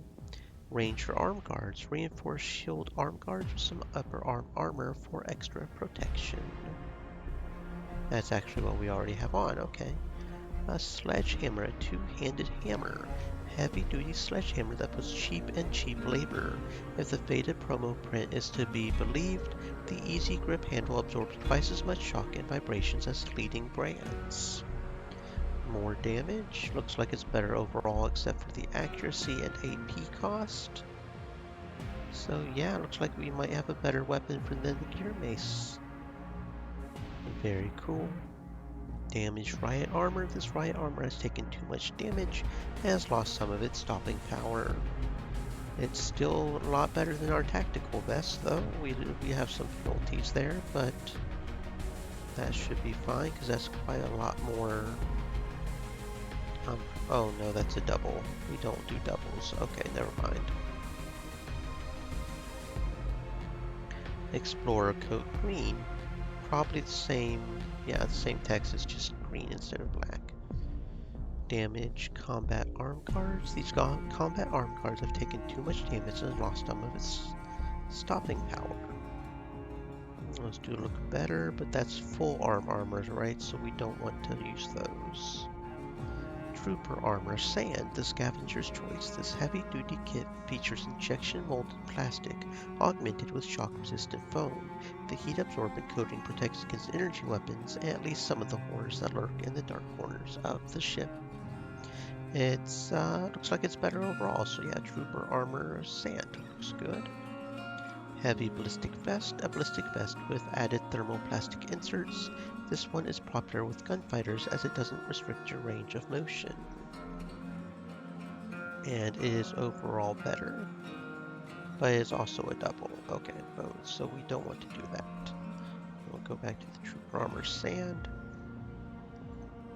Yeah, did we look at the legs? Molded thermoplastic leg armor with synthetic fiber padding. When the rest of you has been reduced to a gritty smear on a bulkhead, your legs will keep standing strong. Something to stand on, for sure. No, that doesn't look better. Okay. Evans, can you use any of these? No. 645 or 654. It's pretty much the same choice there, isn't it? I think everybody has a tactical vest at this point except for you. So what about the coat? No. Those coats are the exact same stats as it did, so okay. So no. No. Okay. Faith, potential pistol here, the Grim Reaper. One-of-a-kind recoil-operated revolver. Recoil does all the work for you, rotating the cylinder and cocking the hammer for the next shot. So you can fire 3 bullets with 1 pull. That sounds pretty fun. Same damage, AP cost is less, effective range is half. And then we do have a better reaction chance, which that alone makes me want to do this. So yeah, I think we will equip the Grim Reaper. Just because of the reaction chance. It looks kind of equal, but it's alright. That's an automatic shotgun, so we'll have to make sure to look at that. Long knife, a serious all-purpose blade long enough to be a sword, sharp enough to shave your legs, and heavy enough to be used as a hatchet should the need arise. Fiery Sword of Eden doesn't have anything on it damage-wise. Does have a better reaction, and it doesn't use energy, so I'm tempted to switch to that. Just because that energy makes me nervous. Nope. On that, nope, and nope. And yes, a lot better energy, better projectile, a little less on the melee, but not enough to make up for it. So yeah, Ranger arm guards. There we go. That's nice. Okay, Jed. 2 better on projectile, but 1 less, so it would be same overall points, just more focused on the projectile. 986, 977. So the welding boots are more even. No. 2.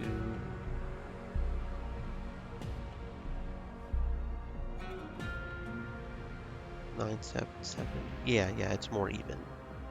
It's more even. Yeah, so we'll stick with the welding boots, I think. And that's just better on the energy by 1 point, so we'll switch that to that. Looks like the Explorer coat might be good for him. I think that's what we've got on these guys to do. Oh, you've got a Granger coat. You've got a Granger coat. You've got an Explorer coat, so we'll give you the Explorer coat black just so you look better. Then you can have the green one. Okay, and then the shotgun, all hammer. Whoever rebuilt this jackhammer shotgun did a decent job despite clearly limited resources and second-rate spare parts. Slightly less damage, better graze crit and stagger, less graze, less accuracy and aimed, more cost.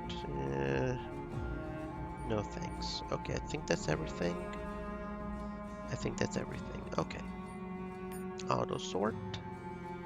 Got a few better armor there, so that's pretty cool. All right, let's see what we should do now.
War Club.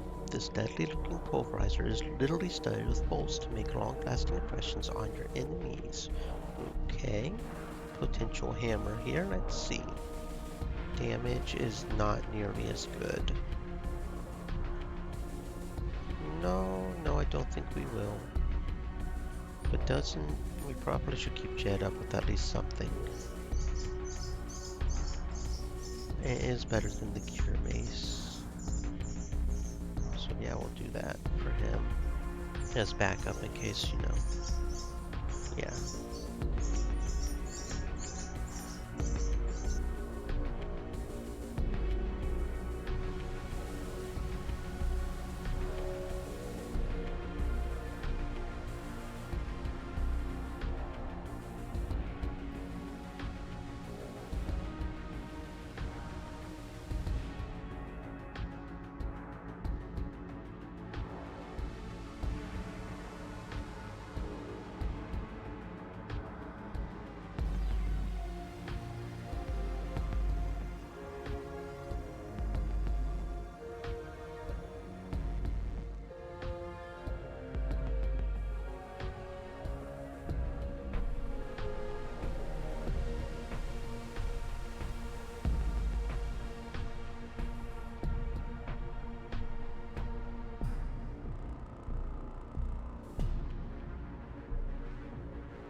Report.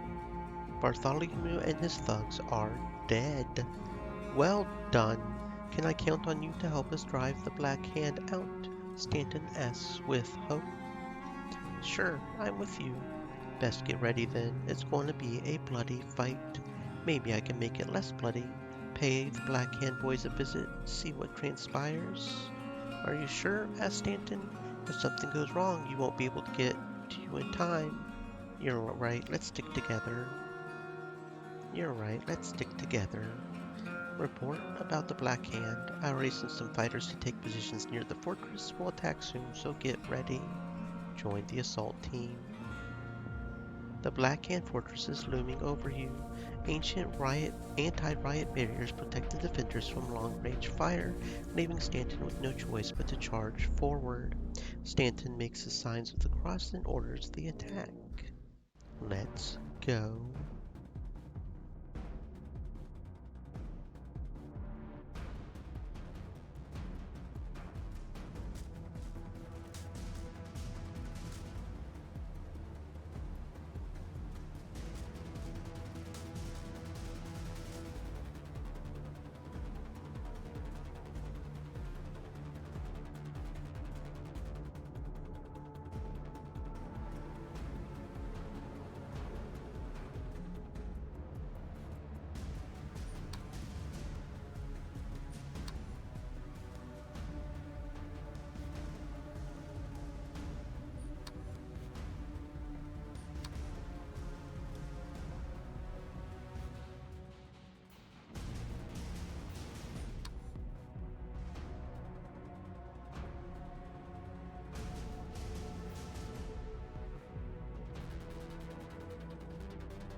You've taken the bridge. The Black Hand's forces are waiting for you in the courtyard. Up and at 'em!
We did it, laughed Stanton, drunk on carnage. The factory is mine now. If I knew it would be that fucking easy, I would have done it sooner. A visitor boss interrupts one of the keepers, nodding at a man in a trench coat, slowly walking toward them.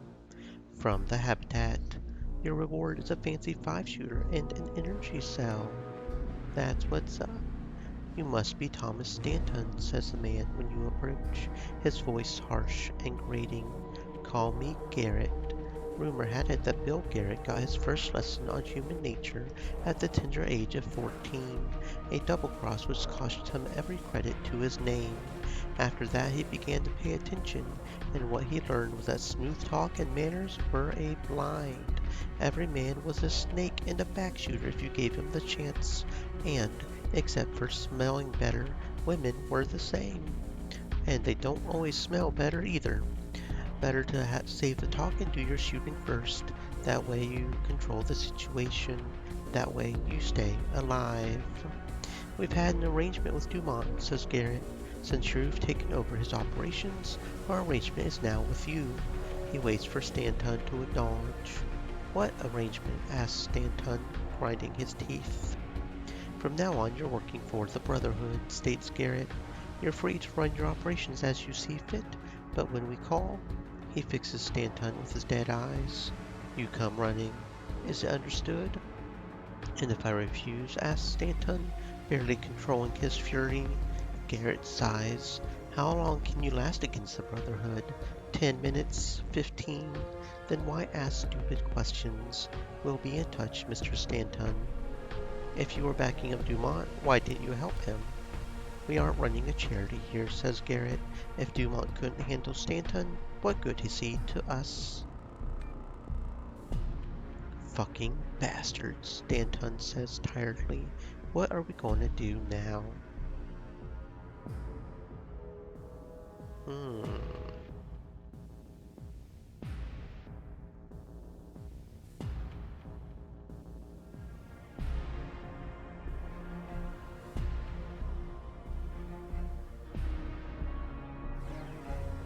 I'm thinking this arrangement should work both ways. If the Brotherhood needs something, make sure they pay you for your services and weapons, supplies, manpower. Stanton nods, lost in thoughts.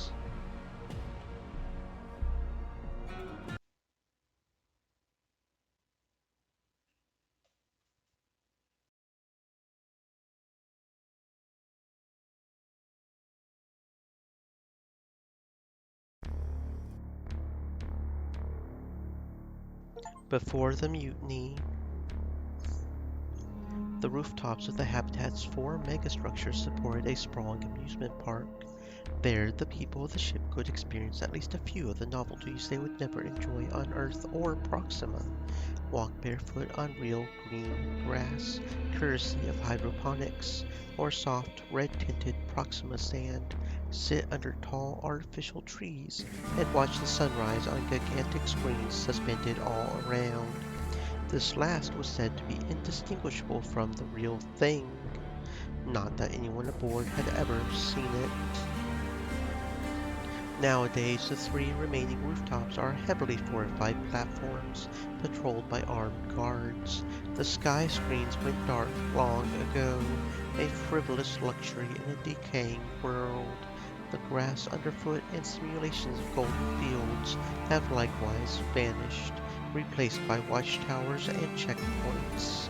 With enemies on all sides, cheap entertainment is a useless distraction from reality and its harsh demands. So that's what they did, played in their parks pretending they were back on Earth. What else was there to do? It's not like they could row this boat faster. I liked the Proxima sets when I was here a few years back, says Jed. Joyful, bug-eyed locals welcomed the Turan colonists to their planet. Bug-eyed? That sounds slightly xenophobic. It's not, I don't mean it to be, it's just a genuine question. Is that really what they look like? But that could potentially be a xenophobic thing. And we are not xenophobic at all. I bet they'll be very happy to see us. Who wouldn't? By the time we arrive, you'll be more tribal than the natives. Okay, but since it's apparently, you know what, yeah. Who knows? I doubt those who raid those parts. Okay, so nobody knows. We don't know. Are there natives on Proxima? Who knows? I don't know. We got a better, we got a weapon. I don't know if it's better or not. Didn't we? Something called a 6-shooter? We did. 5-shooter, my bad. A practical tool for travelers or anyone pursuing a dangerous trade. This 5-barrel shooter makes for a good close-range deterrent. Potential pistol for Faith. It does do slightly better damage. Less effective range, less ammo. It's got only like 1 more top damage and some graze, so I think we'll pass on that.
When all seemed lost, these words reverberate in your head and you're filled with a kind of non-specific despair, a hand-me-down emotion from an old Earth political ad. When the fires of the mutiny raged through the ship, threatening to destroy God's children. When his flock was scattered and the only shepherds were those enthralled by the devil. Inciting Snickensisson with reckless abandon. When all seemed lost, the synthetic voice intones once again, followed by a dramatic pause that lasts a beat too long. Only the Church of the Elect, led by the venerable first chaplain, Elwood Walsby, stood firm against the chaos and offered safe haven to everyone fleeing the war. Just as today, only the Church offers hope and a better tomorrow to all of God's children. Return to the path to the promised land and join the Church of the Elect today. Absolutely not. That sounds like a very bad thing. Oh, look at this. It says Steely Steel. What will we find in his pockets? 187 credits. Thank you for the free money, friend.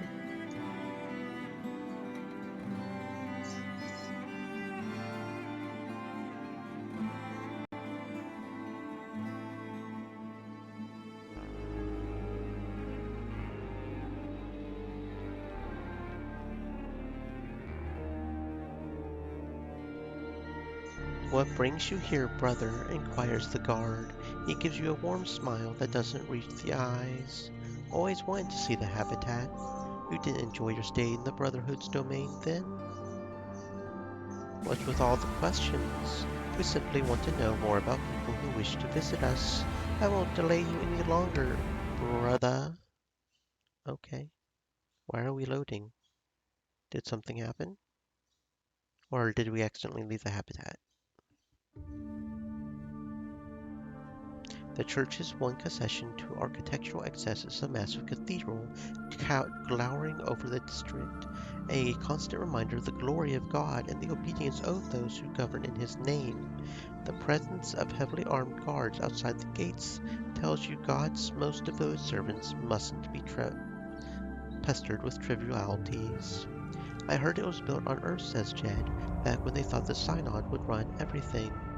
Waste of space, if you ask me. Damn right, they should have spent more on the living conditions. Was there ever a government that prioritized living conditions over grand projects? Why waste money on serfs when you can build pyramids? Why waste money on living conditions when you can spend it on monorails? Anywho, anywho. Not sure about going in there quite yet. That seems like a whole thing. I want to explore out here some more. Not that I have any idea what I'm doing, but we're doing something, friends. We are doing something.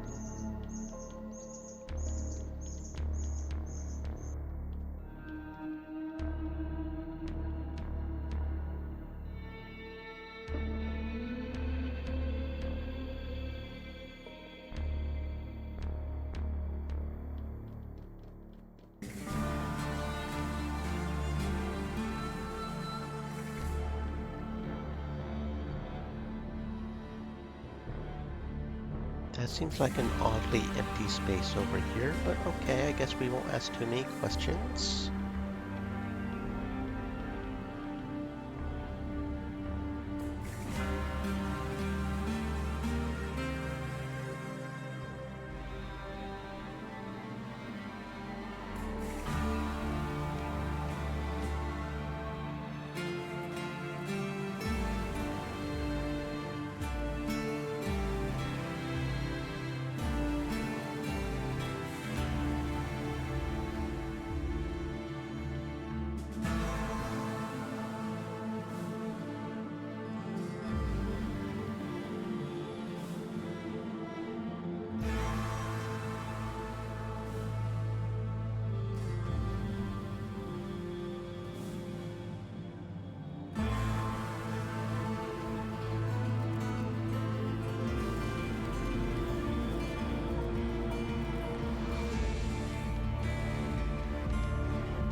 You're too late, says the man, his face covered with grime and oil. He looks old and worn out, but beyond that you can't really tell. They don't let anyone in anymore. Send them right back. What are you talking about? The riflemen. They run the shuttle bay, and they say they can't take any more refugees, the man explains patiently. So if you are planning to stay there, you can turn right back. And if the rumors are true, you would save yourself a world of trouble. What rumors? Not from around here, are you? The protectors don't like what's going on down there, so they're going to clean up the place for good. Don't say I didn't warn you, cackles the man. Thanks for the warning.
The shuttle bay survived the mutiny intact, but like everything else has been looted in the interim. The life support systems and emergency supplies stripped, and the shuttle interiors used by generations of squatters. Moses Jackson's Riflemen, a small mercenary outfit, claimed the shuttle bay a few years ago, cleaning up and doing their best to make it a permanent home.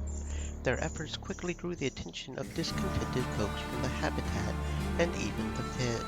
Soon, scores of people were heading for this small island of safety and stability. The habitat's higher ups look less favorably on the shuttle bay's new status and have been eyeing the growing numbers on their border with great concern. It's a lot busier than I remember, frowns Jed, observing the walled-off enclosure and the camps outside. You make it sound like it's a bad thing. This close to the habitat is asking for trouble. I wonder the shuttles are still operational, stripped for parts a long time ago. What was their purpose? They seemed too small to move people or cargo. These are survey shuttles. We would have used them to scout the best locations for the landing site and or extractors. There's only so much you could see from the orbit. Can this ship even land? A ship that big? I doubt it. What I do know is that all cargo freighters had detachable cargo holds with bow thrusters. This way they could dump cargo in orbit, get new holds, and head right back. Let's take a closer look. What we got going on here? What we got going on here? Hello, Nico. Outside the gate, a bearded priest is looking over the refugee camp with an expression of deep concern. Two guards stand a respectful distance behind him, marking the priest for a man of importance. God be with you, he automatically intones as you approach. Who are you? Call me Father Nico. Nicodemus is too much of a mouthful. Maybe after the victory, should the Lord grant it, I will have earned that grand moniker. What brings you here, brother? Just passing through. Can I restock my supplies here? Of course, nods the priest. We can't offer shelter to all who seek it, but if you wish to trade and rest before heading out, you're more than welcome. Expecting trouble? The great deceiver never sleeps, but works tirelessly to erode our faith. He first tried to lead us astray with false promises. When that didn't work, he sent his dogs with a less subtle message. Can you translate that for me? The priest looks down at his feet and exhales wearily. The protectors are sending an army against us. Isn't that why you're here, to stand with us? Why would they do that? The refugees, he replies, gesturing broadly around. They come from the habitat, the pit, even the factory. The protectors are worried these dejected folk will find a welcome here. Exactly the Christian welcome these refugees have received, and increase our strength tenfold.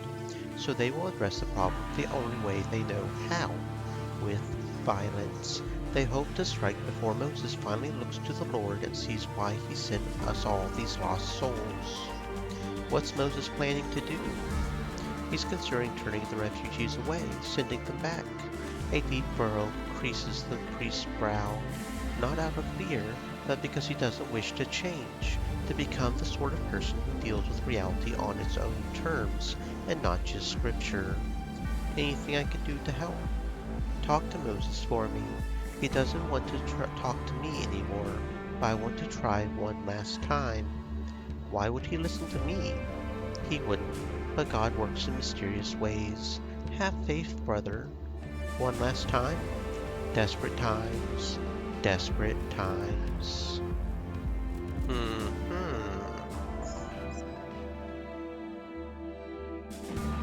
Stream elements. Said. Stay moist, my friends. Hydrate.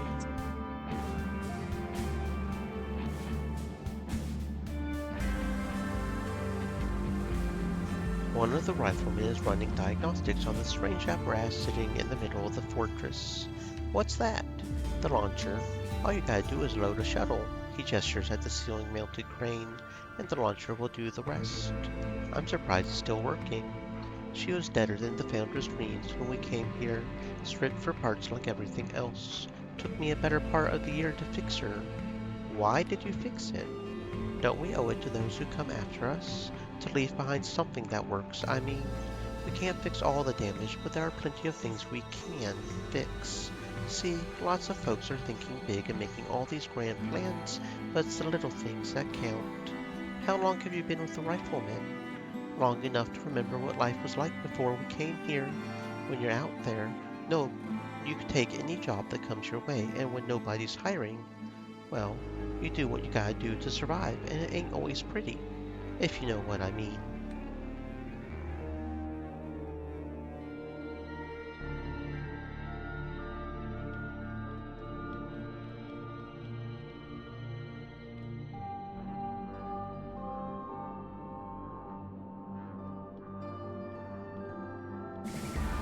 Looking for anything in particular? What do you think about the situation with the refugees? Does it look like we have enough space? They should go where they came from. What do you think about Moses? Good man. He knows what he's doing, which is more than I could say about some other folks around here. Do you have anything cool for sale? Got a mask, chopper, some guns, I guess. I guess I could buy the ammo just to make sure I don't run out of ammo, but that would set me back 184, that's okay. Should be able to sell something to make that back, right? It's only 184 after all. Give him another chopper to sell, right?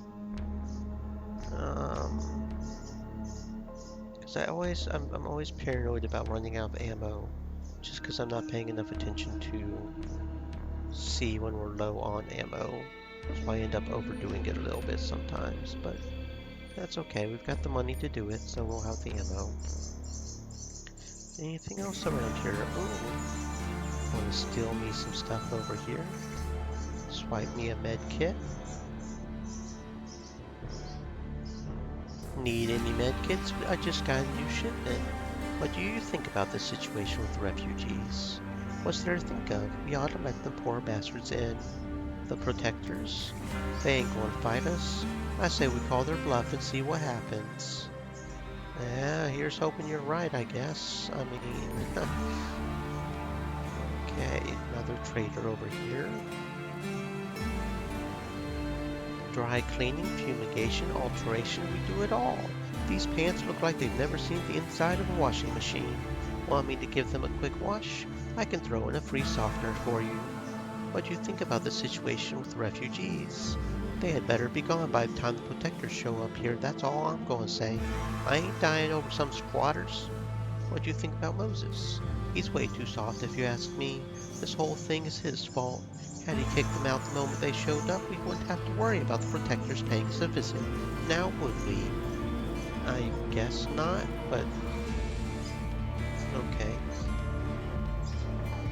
A man is leaning back on the couch parked in front of his shuttle, enjoying the view and a toxic-looking drink. Algae beer, he says, mistaking your look for genuine interest. I sure as hell ain't eating this shit, but if you brew it right, it's not half bad. Better than the poison they serve upstairs. What do you make of this situation? Thou shalt neither vex a stranger nor oppress him, for ye were strangers in the land of Egypt, recites the man, raising a finger. What's Egypt? Didn't I just say it's a land?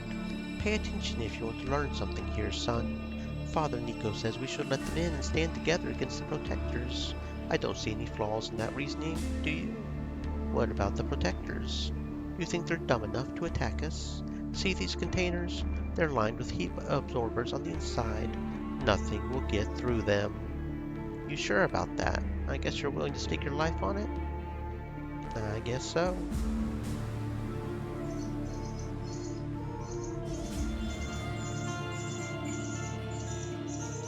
And it looks like about all we can do on this level. Let's see. Looks like there's a second level we can go up to on the ladder over here. What's over here? That must be Moses, so we'll wait to talk to him until we explore a little bit more. The drinking hole. can't actually go in the drinking hole? Why can't we go in the drinking hole? I want to fill my hole. I mean...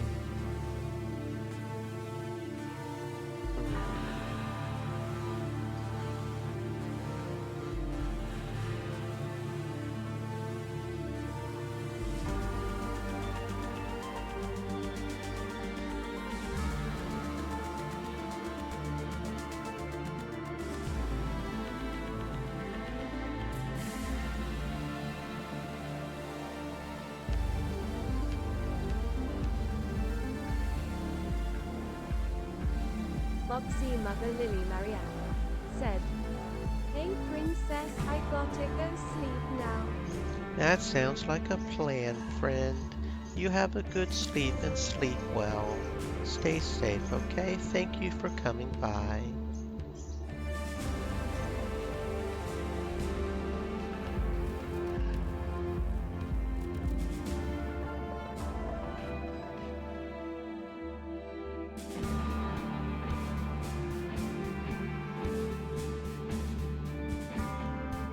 Foxy Mother Lily Marianne said, "Mimi."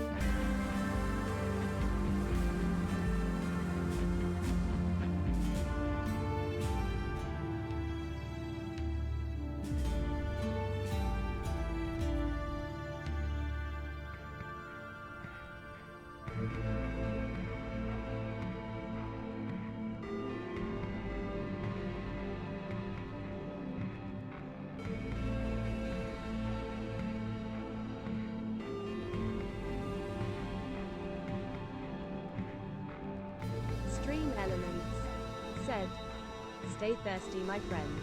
Hydrate."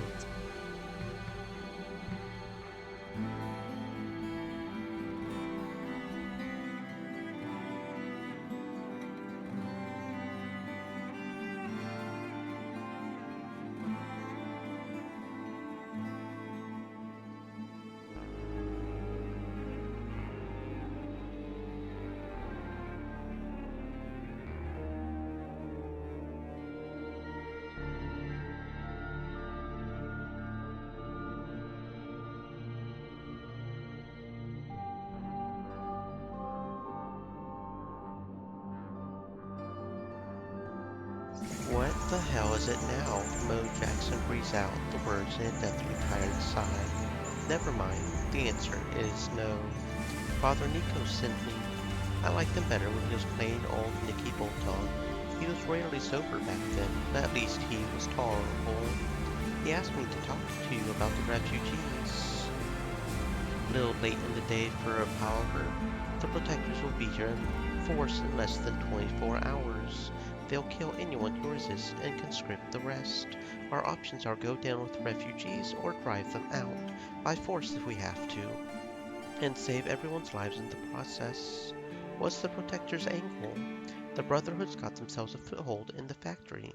The Protectors have a bad craving for their own base outside the habitat, and the Shuttle Bay is the juiciest fruit in reach.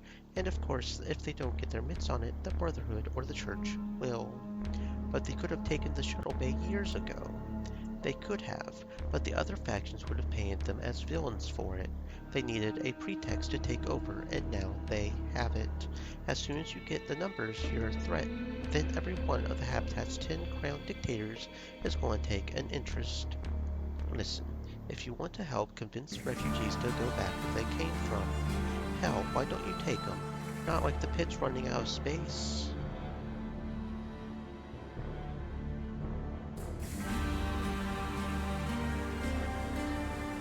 This isn't nearly as hopeless as you make it out. You've got a nice defense position here, and the Protectors have other fronts they need to watch. They won't commit their full force just to take out some homeless folks and down-at-heel priests. And what do we do after that? Am I supposed to become a warlord like Braxton? I want this place to stay small. Jonas let the pit grow wild, and look what happened. Big settlements have big problems, and my plate is pretty fucking full as is. I'll talk to the refugees. Who leads them? Nazar. He used to be one of Dermont's lieutenants. And Mother Mary, a religious firebrand from the Habitat. Jay can tell you more. He points at a big bald man waiting a few steps away.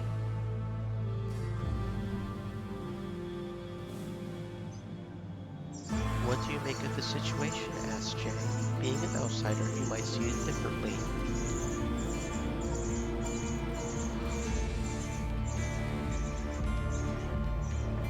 Damned if you do, damned if you don't. So do what seems right and hope for the best. Father Nico and I think we should fight the protectors, but Moses, he doesn't see it this way. Then maybe the riflemen need a new leader. Well, I reckon I followed Moses long enough. It's time for me to take over. Jay straightens up and glances around, trying his new role like a dress. How are you planning to do that? Father Nico said he has it all figured out. I'll talk to him then. What are you going to do? Asked Faith. I think Father Nico is more suited to the riflemen. You figured out in 5 minutes we've been here? You do palm reading too. You think Moses is a better choice? Mo ain't no goddamn choice, son. He's been running this place for years and kept his crew safe. Some asshole thinks he can do better. So did the mutineers, and look where it got us all. But so you just want to make the refugees leave and go who knows where? That sounds like a good plan.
So, what did Mo say? Inquires Father Nico. Moses wants the refugees gone, so he's just going to turn his back on them, says Father Nico, shaking his head. Moses refuses to see the light of reason. I think your flock needs another shepherd. It appears so, the priest nods gravely. We don't have much time, so let's do what needs to be done and do it quickly. This transition of power, it can't happen here. You understand?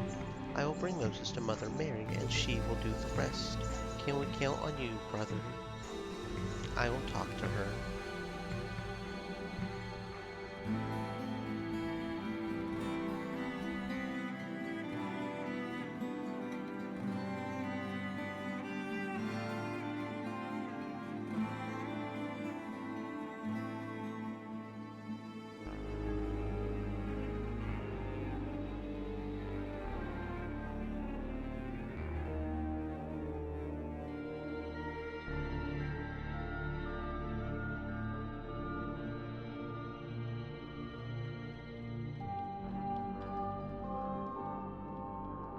This scouting shuttle has been stripped of anything valuable and turned into a domicile, far more comfortable than a shipping container.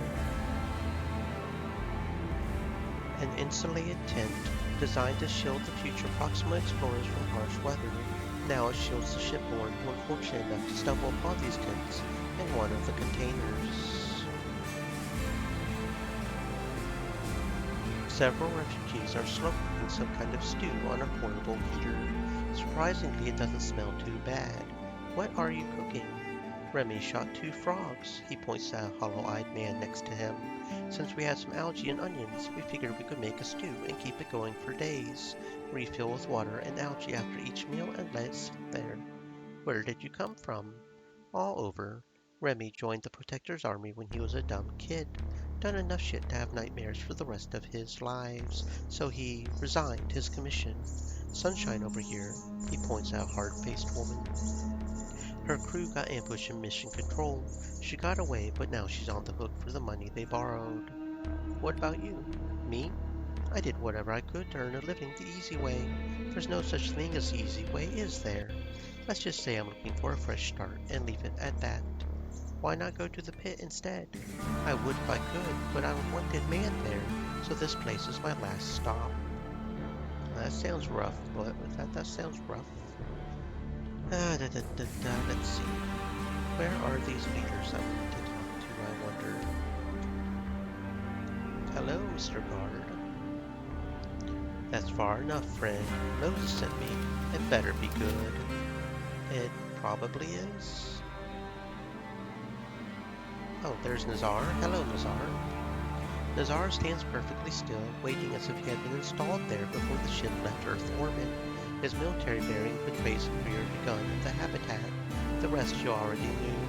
A stint with Ramon, which he left to end up here. But will this be a new beginning or the last stand? What does Moses want now? He wants you gone for your own good. I've heard it before. We aren't going anywhere. You're not concerned about the Protectors? Nazar responds with a lazy shrug. I fought them before. They've got no stomach for a real fight. We stand our ground. They'll withdraw. I'm guessing you had the Brotherhood at your back in those days. Now you're alone. Now I stand with my brothers and sisters, Nazar corrects you. How many of them will die in the standoff? Whatever it takes to buy our freedom. Nazar growls, suppressing his anger with an effort. Okay, friend, well, I'm not going to... Should I attack him?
Dubbed the Longhouse, these tents can transform a small campsite into a well-ordered settlement in less than an hour, laying claim to the land and its resources. Showing some forward thinking, a man's cutting a doorway into one of the containers with a crude welding torch. Its location makes it prime real estate, a fact not lost on the onlookers. Armed with a shotgun, his wife's watching the crowd like a hawk to dissuade any claim jumpers. Beat it, she says when you approach. This one's ours. Doesn't it belong to the rifleman? It belongs to whoever needs it most, the woman states with unshakable confidence. Mother opened our eyes. Your mother told you this? Mary, mother of James and Joseph, told me so herself, says the woman, giving you a look of contempt. She's the last prophet, reborn on this ship to deliver us unto salvation. The habitat shall fall, and the new Babylon shall rise. That's what she told us. And where would this new Babylon rise? Right here, she gestures with a shotgun. This is where it all begins. But you can't see it, can you? She looks at you with pity. You're deaf and blind like those fools who stayed in the habitat rather than following Mother here. Oh Lord, looks like we have some crazy folks up in here. I'm guessing this is Mother over here. Can we speaks to the mommies? Mother's praying. Moses sent me. She'll make an exception for you. Will she though? Will she? Mama? Guess you think we're going to leave just 'cause of a little trouble, the woman says, her lips twisting into a sneer. Well, we ain't, so you can fuck right off. Quite a welcome your little camp puts on. You think you deserve better? All right, boy, what's your message? Let's hear it. Here's the riddle for you. Moses wants you gone, but Father Nico would gladly let you stay. Too bad he doesn't call the shots. Now that's a surprise. You hear that, boys? We have a riddle to solve, and I see but one way to solve it. She aims this comment at her entourage, an irregular crew of rough-looking men, thugs and cutthroats by the look of them. Are these the refugees I keep hearing about? These are the men that keep them safe, Mother corrects you. Not that it's any of your damn business. So what's your story? Same as yours, I'm guessing. Didn't like the place I was born at, so I left. Ended up here. Wait and see what transpires. An hour later, Moses Jackson walks in, followed by Jay, Father Nico, and 2 guards. What is it you wanted to talk to me about? You know, Mother says, fixing him with a curious squint. I've been debating with myself whether we should go through with it. I'd never taken it to any crooked business. But then you waltz in here blind as a fucking bat, oblivious to the fact that these 2, she points at Father Nico and Jay, want you dead. Should a man like you be in charge of anything? I think not. She gestures her goons forward. With Father Nico and Jay as his back and Mother's thugs in front, Moses and his 2 bodyguards go down as quick and easy as a working man to his hard-earned slumber. Before Jay can so much as sigh and shake his head at their foolishness, he joins them, sliding off Father Nico's blade into a heap at the old man's feet. He would only get in the way, Father Nico says in a philosophical tone as he wipes the blade, staring pointedly at Mother. Now there won't be any confusion about who's in charge. None whatsoever, she replies with a shrug. What are you going to do now? Si vis pacem para bellum. If you want peace, prepare for war. The protectors will be here soon, so let's give them a warm welcome. Talk to Nazar, welcome him and his crew into the family. Looks like we're going to be going to war with protectors. Got anything more to say, Mama? Why do they call you Mother? Ain't it obvious? 'Cause I'm like a mother to all these poor wretches. Why else would they be following me? 'Cause you step on like a... I mean, what? Okay, so now we gotta go talk to, oh boy over here. And say, hey, join us. Join us, right?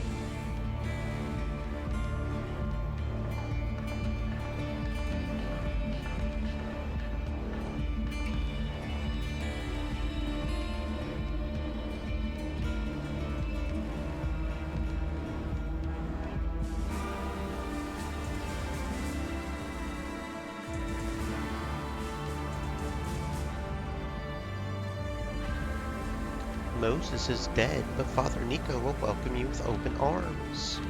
Welcome us to live as we choose, or as conscripts in Jackson's riflemen. Or I suppose it must be Nico's riflemen now.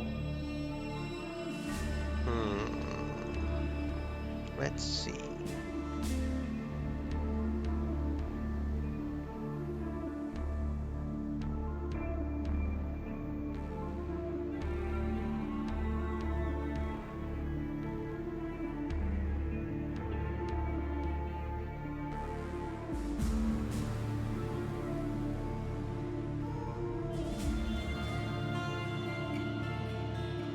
probably won't be able to persuade him.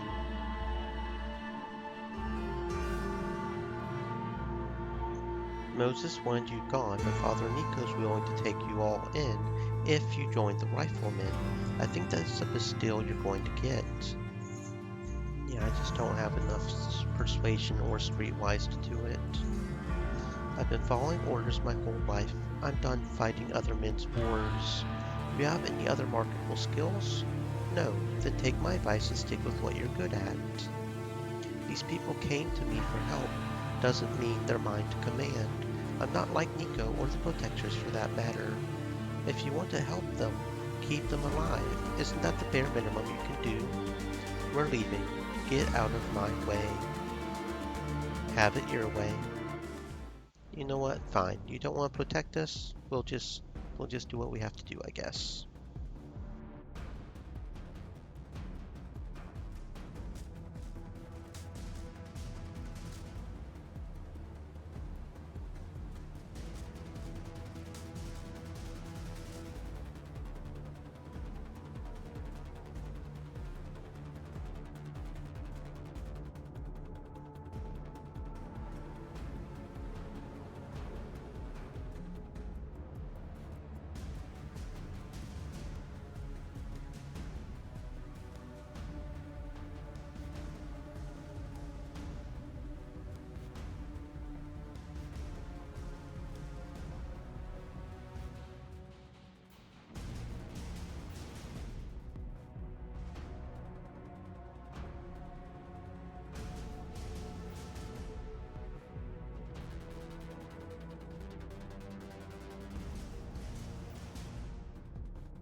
A small crowd gathers nearby, their bleak expressions betraying nothing like hope.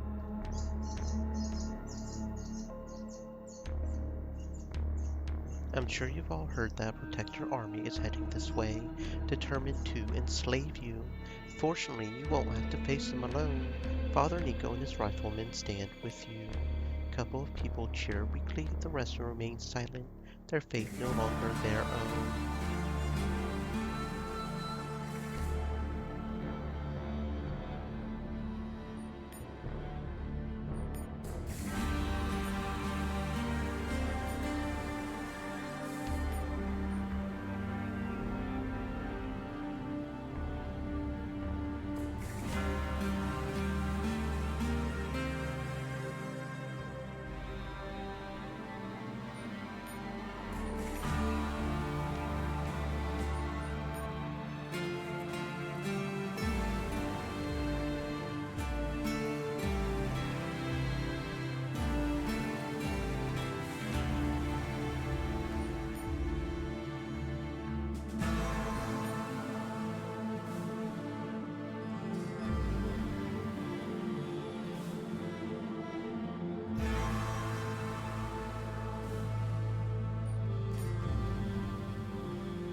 Welcome to my hall, brother.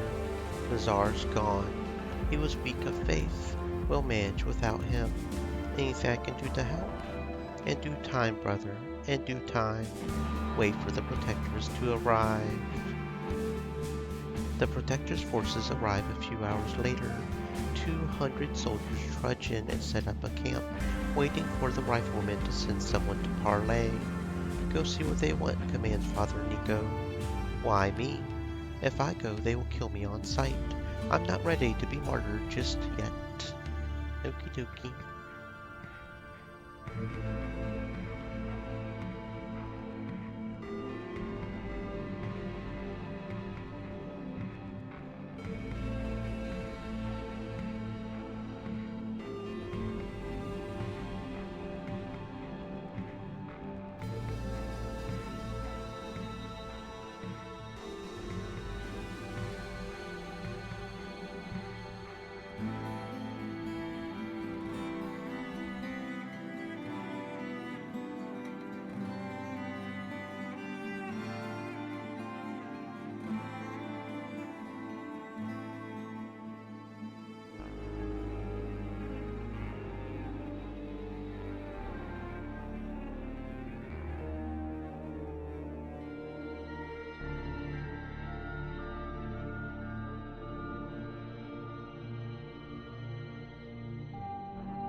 Like rats from a sinking ship, says one guard to another. I'm here to parley. Of course you are. The captain's in the depot down the hall. Can't miss it. Captain Rolay is waiting for you in one of the maintenance depots, recently converted into a makeshift command center. Where's Mo Jackson? He asks. Obviously. Stupid flies. Why are there so many flies? Urgh. Where's Mo Jackson? He asks, obviously nonplussed. He's dead. Father Nico is in charge now. So that's why our warning went unheeded, says the captain. I'm required to offer them a chance to surrender before we cleanse this entire bay from the infestation. So I'll give you 20 minutes to deliver the message and get out. Why should Mother Church care about your warning? No. Yes. What does the church have to do with any of it? The captain snaps irritably, then stopped abruptly when it hits him. Had the church made a deal with the riflemen, we would know about it. Like you knew that Father Nicodemus was sent by the church to take over? Why am I talking to you then and not the church's emissaries? Why aren't the church's banners flying above the shuttle bay?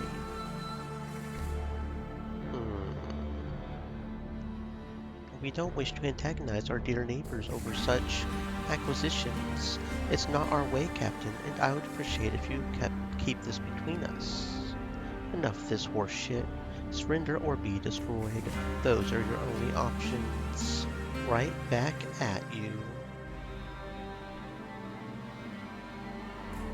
Welcome to my hall, brother. The protectors are about to attack.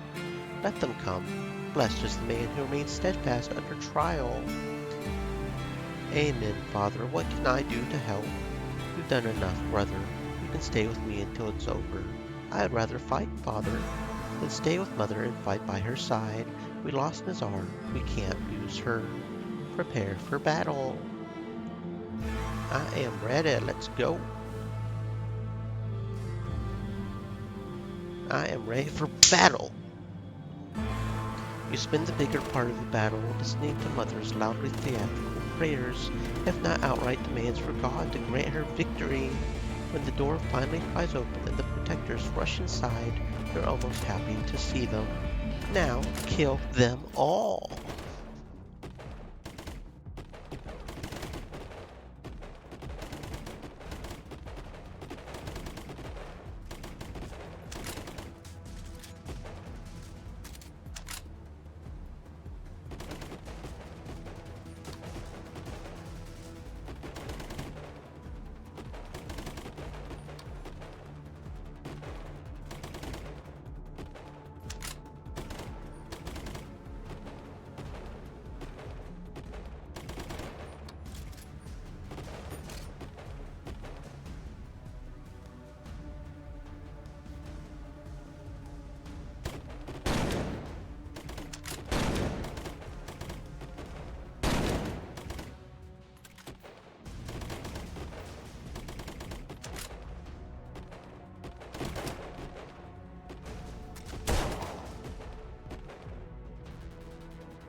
If the protectors expected an easy victory over the entrenched riflemen and their allies, they must have been roundly disappointed.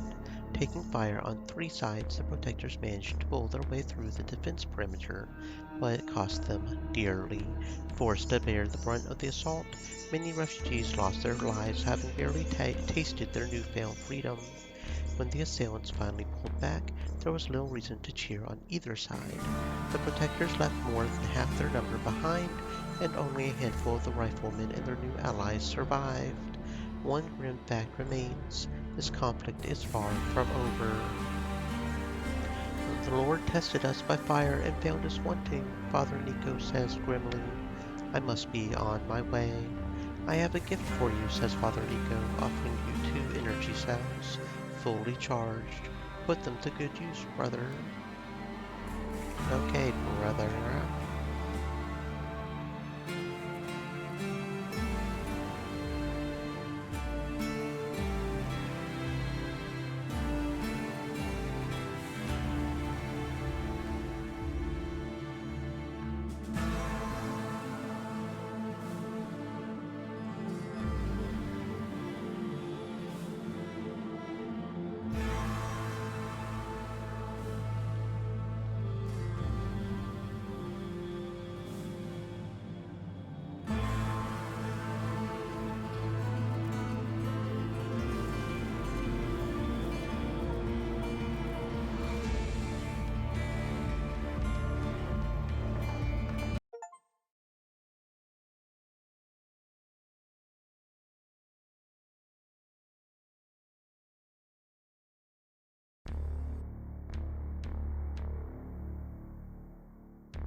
Need some of that old earth magic? The mutant rolls a grenade on the counter.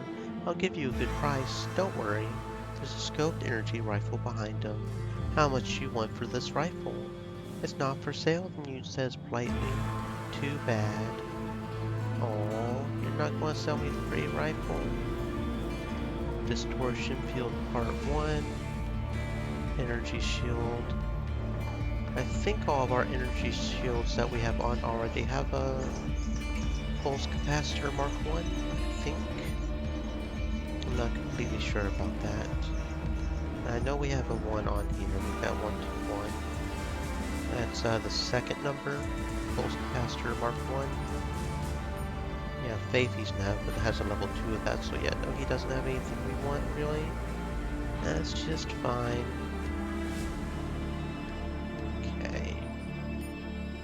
What about over here at the way station? Welcome to the way station, says the bartender, sizing you up with a quick glance. Old mission glory, broken chains, daily prayer. He points out a large assortment of plastic jars stamped with different brands. Something for everyone. We all need a drink after a hard day of work, shrugs the bartender. As long as the station remains neutral, we'll serve all kinds. It's almost like we can get along after all. Almost, but not quite. This station is more of a stalemate than a truce, if you know what I mean. Whoever makes the first move loses, unless they can win a war against the other two factions. So they wait for the right moment to strike. May it never come. What can you tell me about the factions? What's there to tell? They've gone a long way from where they started after the mutiny. The Brotherhood still promises to liberate the ship, more out of habit than desire. If the mutineers of old were still around, they would probably rebel against the Brotherhood first. The Protectors swear to end the mutiny and drive the mutineers, meaning the Brotherhood, into the void, whatever that means. But after a century of empty threats, it's hard to take them seriously. What about the church? Church Milton is more like it, although if they didn't have enough soldiers, they would have been overrun a long time ago. Unlike the other two, they don't have any baggage. They're neither the ship authorities remnant nor the mutineers who gave us all this. He gestures around. I see, I see.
For some reason, it looks like we're starting to have a little bit of lag or something. What's going on here? This is our third stream. We shouldn't be having problems. We haven't had problems yet. Hmm. You guys aren't seeing it too bad on your end, I hope. I'm definitely seeing a little bit.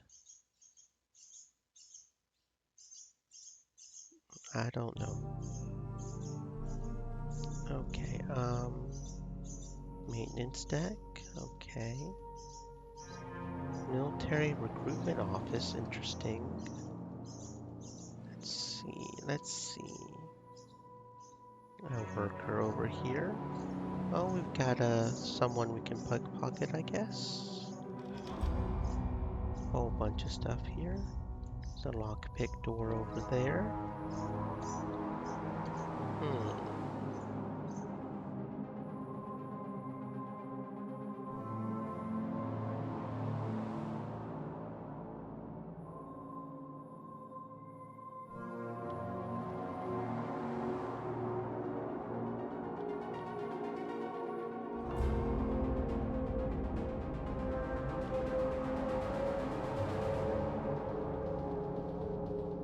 A priest in a battered combat armor is lecturing a squadron of new recruits in a manner more fitting a drill sergeant than a man of the cloth. We're going to fight and we're going to win. Do you know why? Because God is with us, with each and every one of you, and He wants you to win. The priest takes a moment to survey the crowd and let them absorb his message. A soldier in the army of Christ cannot lose, he says reflectively, a statement which should be obvious to any but the dimmest of students.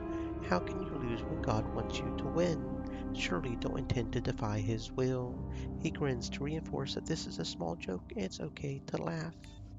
But one of the recruits stubbornly pipes up. My brother was killed 2 weeks ago. His face is raw with grief, his eyes hot and reckless. He is with God now, but we praise his service. The priest gently replies. He hesitates, perhaps pondering how to tackle the problem, but more likely for rhetorical effect. Your faith will not shield you if you waver, James 1:6.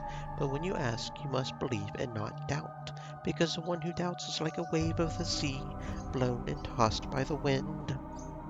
The priest scans the room as he recites the good word. The one who doubts the Lord's will is aimless and confused, wind-tossed. Do not doubt him, and you will not falter and will not fall. It's as simple as that, my children.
A maintenance worker puts down his tools and warily drags an old gray rag across his face. He eventually notices you standing there and looks up with a frown. Idle hands are the devil's playthings. Don't just stand there, find yourself something to do. I'm not from here. You're shipborne, ain't you? Then you're from here, same as everyone else. And if the ship dies, you die with it. He exhales, sets his hands on his hips, and looks you over. Pitman, right? How can you tell? A cargo rat always has that feral look about the eyes, never still, untamed by civilized society. You mean we're still free? Let every soul be subject to the governing authorities, for there is no authority except that which depends from God, and the authorities who watch over us are appointed by God, he piously recites, pointing his index finger at the heavens for emphasis. But what about the Brotherhood and the Protectors? All part of God's plan, he replies without hesitation. He gave us a choice. Follow his law or follow false prophets all the way down to damnation. And worse. That's what free will is all about, son. You can't be held accountable for your actions if there is no moral choice to make. You must choose the righteous path and walk it, no matter how steep the incline or difficult the obstacles. Only then will you be admitted into the promised land. What happens to those folks who choose the wrong path? They'll stay on board for eternity in this hell of their own making. So choose wisely, cargo rat. He finishes with a laugh and a friendly slap on the shoulder. You really think it's that simple? Think of it this way. The Church, the Brotherhood, and the Protectors are three different answers to the same ancient question. How should we live out our lives? The Church says follow God's laws. The Protectors say follow the tenets of the mission, even though we tried that already. You know how the story ends. And the Brotherhood says follow your baser instincts like an animal. Anyone who considers these options seriously and still can't figure out which party comes out on top is beyond salvation.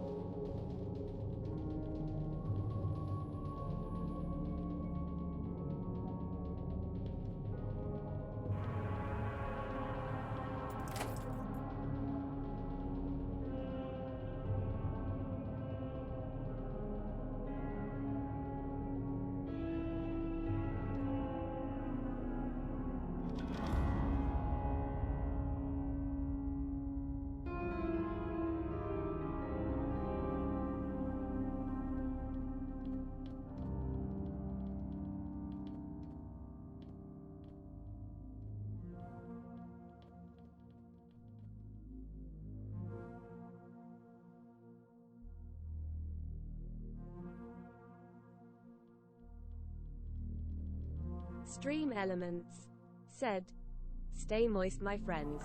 Hydrate."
All our weapons are blessed by a priest, the storekeeper assures you. So if your cause is righteous, you shall not falter. Inscriptions are extra. Inscriptions. 2 Corinthians 4:6 is always popular. Light shining out of darkness for the glory of God. Can't go wrong with that one. Explorer coat white. The scavs live and die by their gear. That is not a very good coat. And a Bowie, we already have a Bowie. Reinforced guard armor. Isn't that the one that doubles? Troop armor sand, we should probably get that for someone else. That's pretty good armor. Honestly, at this point we have a lot of ammo, so I'm not too worried about that. Troop armor sand, I think it's slightly different. Just coloring wise, because that's... Oh, it's the same one, okay. What about the gunslinger? No, that's not a very good jacket. But the tactical vest sand is definitely good. Yeah, I don't think anybody will want that jacket. Already have the tactical vest. Okay, yeah. So we got a slightly better vest, that's good. Let's see what else we can get over here. What's this med bay? Anything good in here?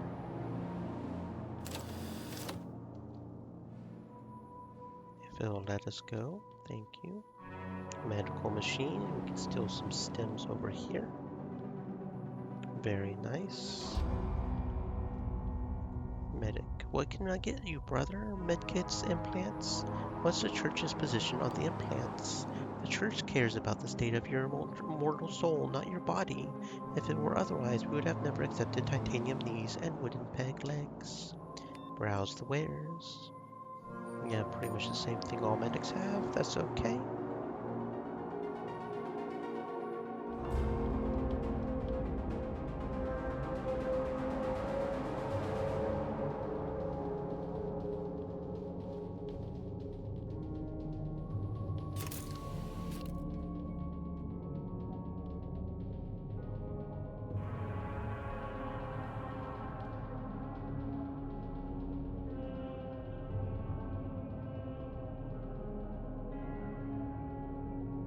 What knowledge do you seek within these halls, brother? Tell him about the machine. That sounds like a portable life support system. We feared it had been lost during the mutiny.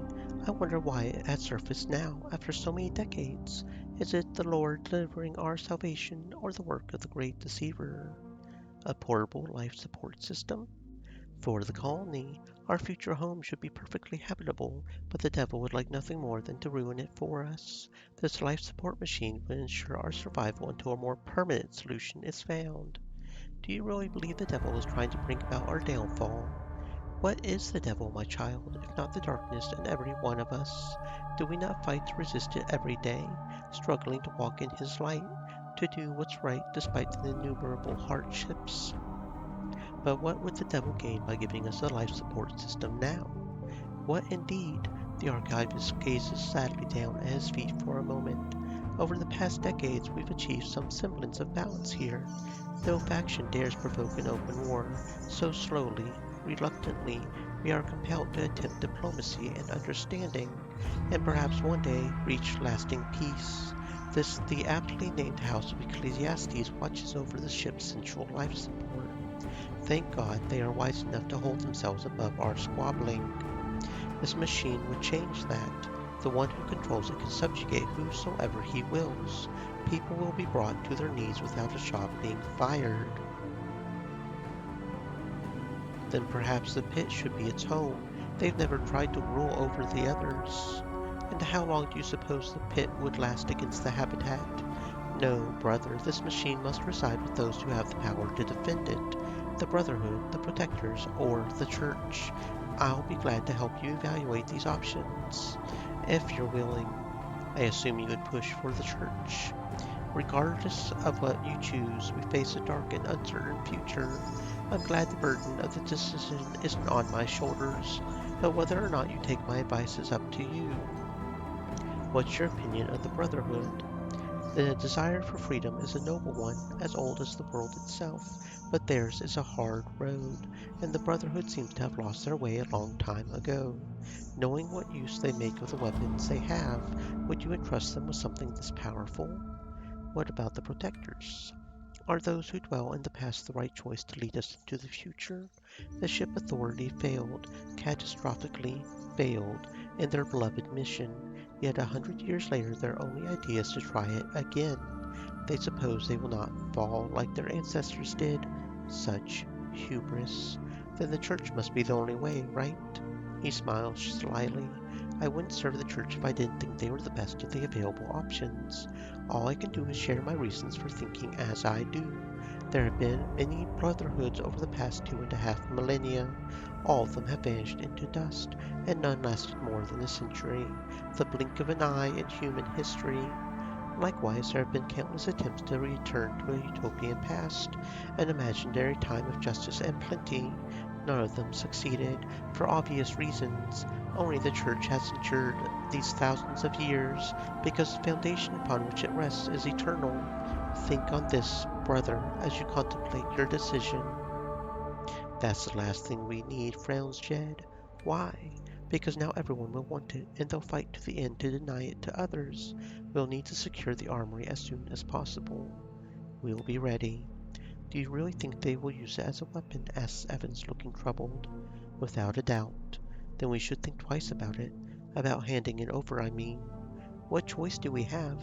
The pit is too weak to hold on to it for long. Like it or not, it has to be one of the big three. I can't say I like any of them, Evans says stubbornly.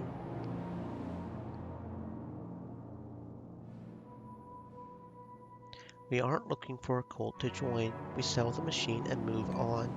Doesn't matter what they do with it. They're going to fight no matter what we do. This machine can tip the balance and make resistance futile. You make it sound like it's a good thing.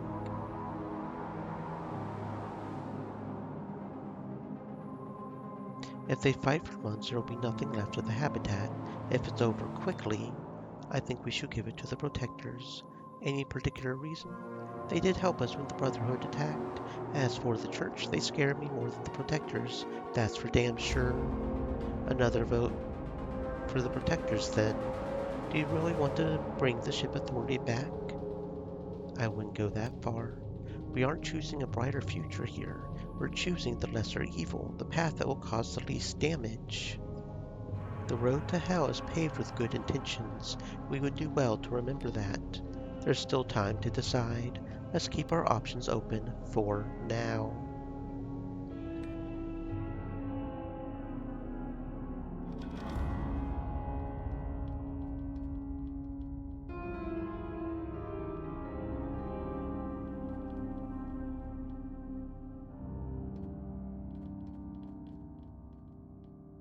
You look lost, brother. The woman smiles kindly at you.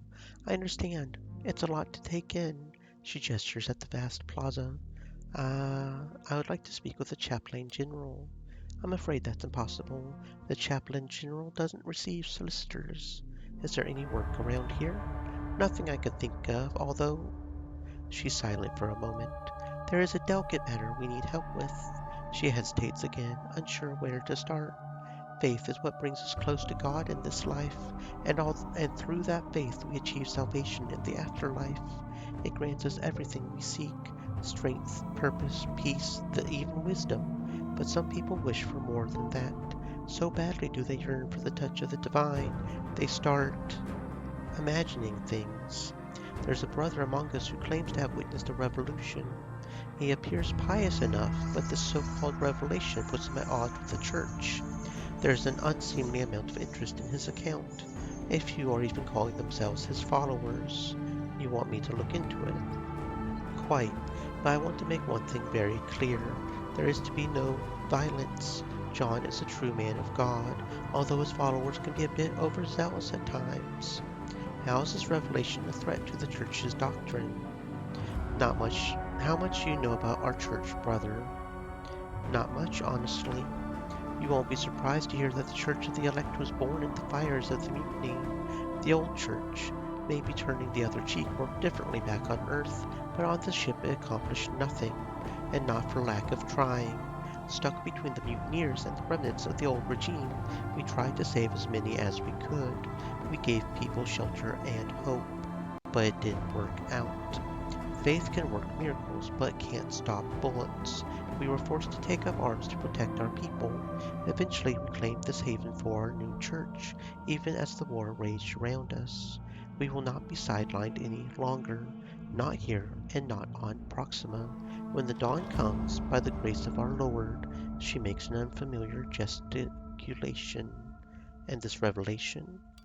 John's revelation demands that we return to the ancient ways, the pacifism observed by the Church of Old Earth. Where can I find this John the Revelator? A small chapel on one of the residential decks. It's not hard to find.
In the beginning, the narrator declares in a deep dramatic voice, and the holographic plant comes to life.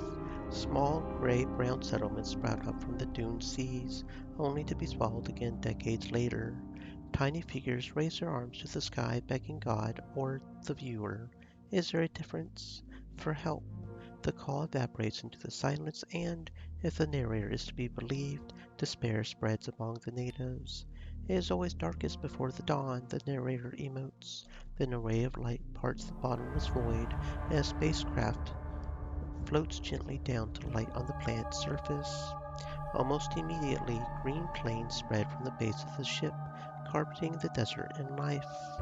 The tiny natives rejoice and rush to greet the Terrans as they pass the invisible barrier separating sterile desert from lush green lands. The light of true faith shines upon them.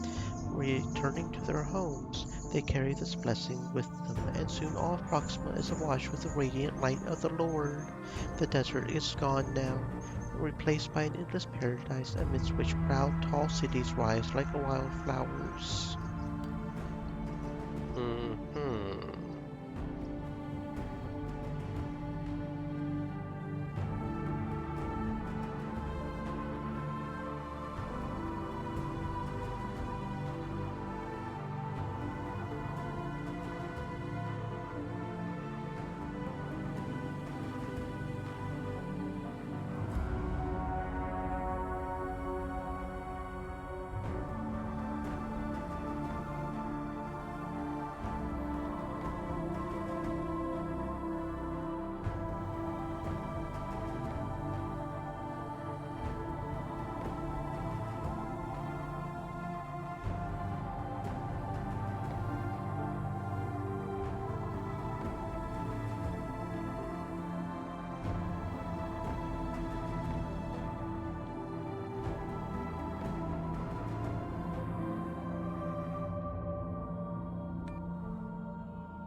Our people don't wish to be disturbed in their time of prayer and reflection, says the guard, blocking your way. I'm running an errand for Alona. The guard shrugs but steps aside, too well trained to do anything but obey his superiors. That's right, stay out of my way, fool. The residential district isn't what you would call exciting. A perfect grid of faceless rectangular buildings, housing hundreds of gray cells, each with a single bed. All amenities beyond that simply sleeping space are shared.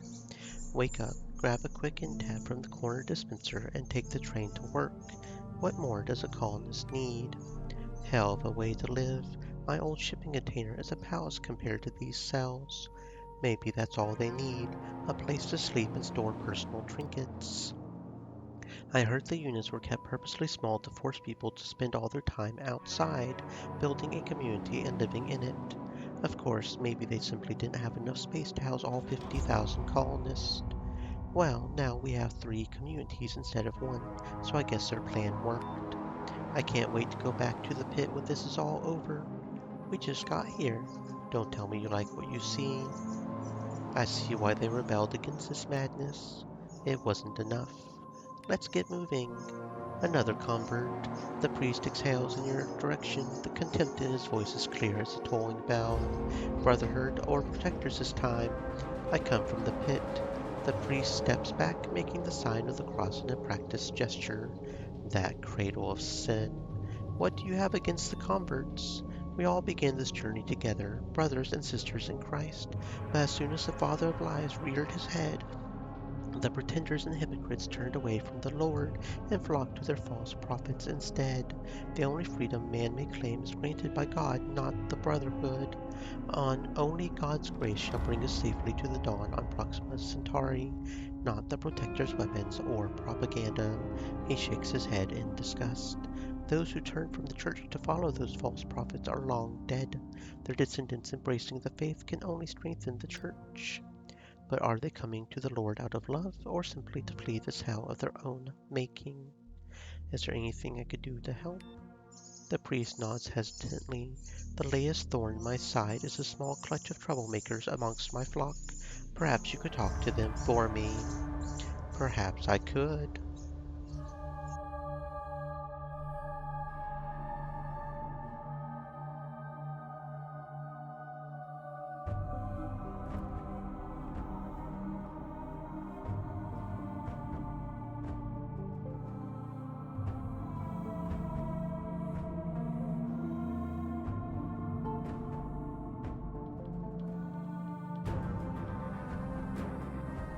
An old man is standing outside enjoying the evening air. The heat exchangers have just kicked in, bringing much needed relief. What troubles you, my child? Asked the man. What makes you think I'm troubled? We all carry a burden. You can suffer in silence or ask for help. Are you a priest? One doesn't need to be a priest to help people who struggle with everyday life. All you need to do is listen. Really listen to them. That's all it takes. Sometimes it takes a bit of persuasion to help them see the bright side. Sometimes it takes everything I've got and then some, says the man with a sad smile.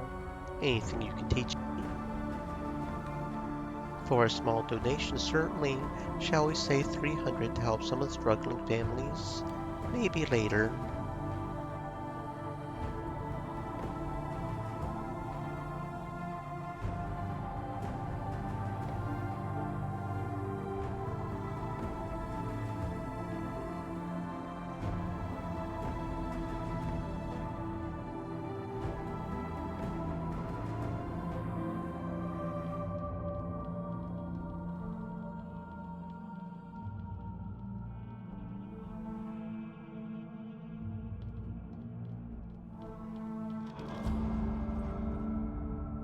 The chapel is empty except for a man in a worn coat. He's sitting with his back to the altar, soaking dried algae in some water. Welcome to the Church of Salvation, brother, he says, listlessly stirring his cup of algae. I'm looking for the prophet. A prophet? Never seen one. He gazes up at you. Though I did see an angel once standing right where you're standing now, bathed in a pure white light. Smelled better too, he says. What did this angel say? He said we had strayed from the path, as if we all didn't know that already. The angel probably thinks we're all stupid, but who can't blame him? What path did we supposedly stray from? Come on, he says with a disarming grin. That's the easiest one in the book. Thou shalt not kill, thou shalt not fight thy neighbor, that sort of thing. There's a reason why the church played a different role back on Earth. Where are your followers? I knew you were coming, so I sent them away to give us some privacy. Are you a seer too? Just a man with friends in high places. Not everyone in the Church Milton thinks we're doing God's work here. Church Milton? What the hell does it mean? Back on old Earth, they were called soldiers of Christ, those who fought against the devil and his cohort. The Church of the Elect took this a bit too literally and let the fighting part override the teachings of our Lord. What are you suggesting the church should do? Lay down their arms and pray for peace? The best weapon the church has ever had is the Word of God, so maybe laying down the tools of the devil isn't such an insane idea after all. You should suggest it to the Chaplain General if you get the chance to speak with His Holiness. Everyone will get slaughtered. Are you a seer, friend? He smiles without malice. What if there is no slaughter? What if our neighbors are preparing for war because we are preparing for war? What if the church's efforts are better served teaching the word of God and leading this lost flock away from the abyss? And if you're wrong, how could wanting peace be wrong? The road to hell is paved with good intentions. Remember that, brother, when you deliver the church unto her enemies. Why do you demonize our brothers and sisters? Cries out the preacher. They might have lost the way, but only because the church lost it first. They lost their way because it's human nature, the same nature that can easily mistake kindness for weakness and think it's an easy target. You're wrong, brother, says the preacher, shaking his head mournfully. Hmm.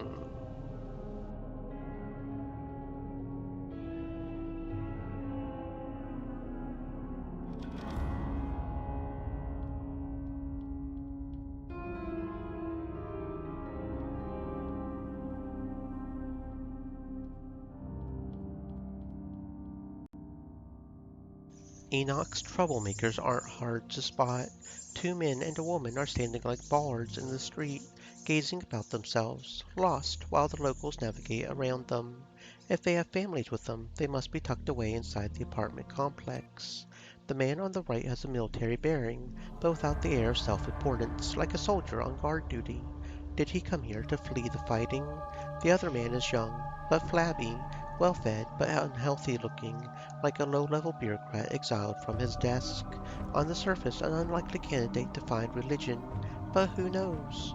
The woman's head is hanging, her eyes black with grief. Whatever loss she suffered has left her permanently marked. The soldier's face hardens as if he's bracing for a blow. Not a people person, then. The widow doesn't react at all. She's lost in a world even harder than this one.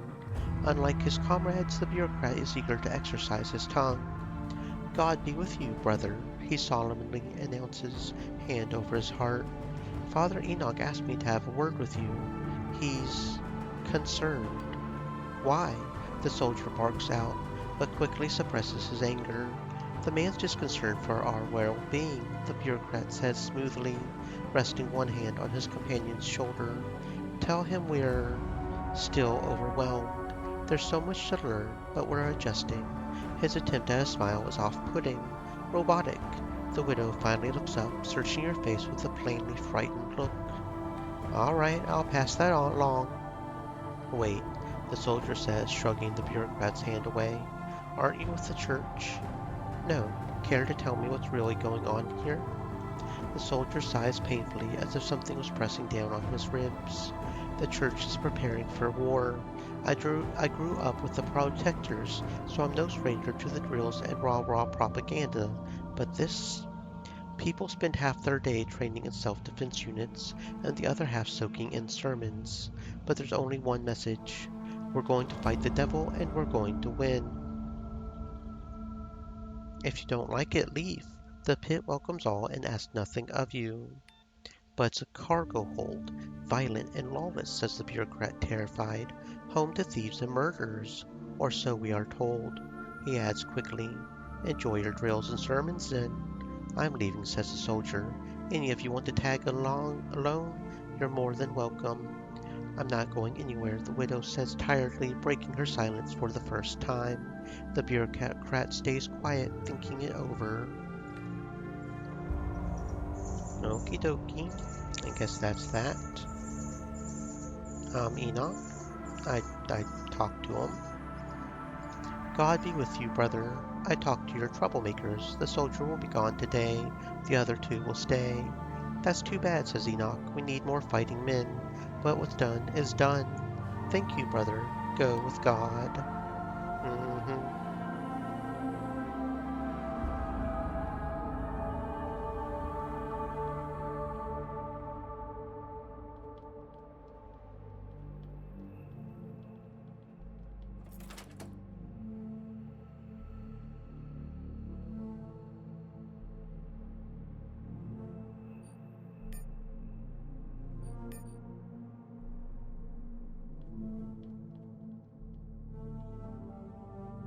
Several soldiers are moving door to door looking for draft dodgers and other delinquents. Do you live here? Asks the officer. No, but a vagrant then, says the officer, shaking his head. Are you pleading Corinthians 10:31 defense? Sister Alona sent me on an errand. Then get on it, boy, before someone else mistakes you for a vagrant. Okay, bruh. Whatever's.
This man is training new recruits, his easy smile at odds with his strict military bearing. New arrival, yes, unscrewing his flask and tipping it up for a swig. Fresh from the pit, looking for something different. Good for you. I'm new here myself. Heard they were paying top credits for officers with combat experience, so I decided to cash in my chips, if you know what I mean. Do you think there's going to be a war? Hard to say. The Brotherhood and the Protectors have been promising war for decades, but delivering nothing but cheap talk and threats. Maybe the Church will finally set it off. Who knows? You should join them while the pay is good. Where did you come from? I spent the last 10 years protecting the mission, only nobody ever told me what the hell I'm protecting it from. As far as I can tell, nobody wants it. He grins broadly. I'm Bo Thompson. What's it like working for the Protectors? People are the same all over. Some of them are wired to salute the flag. Doesn't really matter what's on it. And the wrong people always rise to the top, like a turd in a bucket. Most folks believe in the mission because they've been eyeballs deep in it since the day they were born. They don't know any different, and more importantly, they don't want to know any different.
Praise the Lord, brother.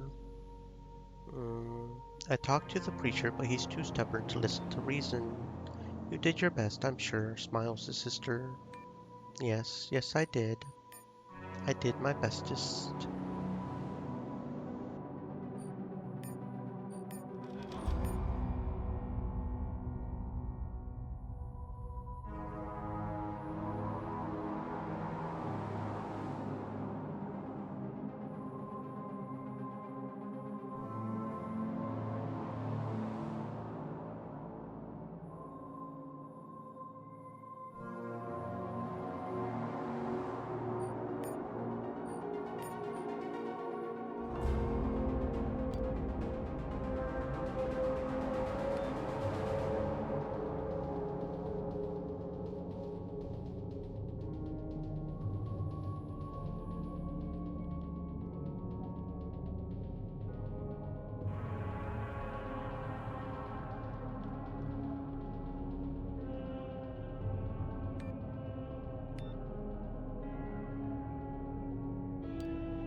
The purpose of your visit? Asked the board guard, barely glancing at you. Always wanted to see the habitat. First time, then? No loitering and no thieving, you hear me? I'm looking for work. You mean gun work? There's plenty. We won't liberate the ship with rousing speeches. Planning a new offensive? Planning is all they do these days. We need less planning and more fighting, if you know what I mean.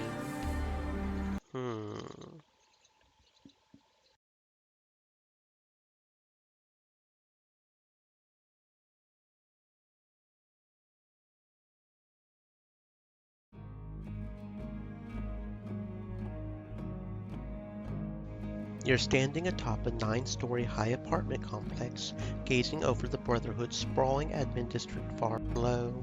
A massive blocky fortress which looks ready to withstand a 10-year siege squats amidst the residences of the elite, a clutch of monuments to the glorious struggle, and flashy signs advertising the liberation of the enslaved.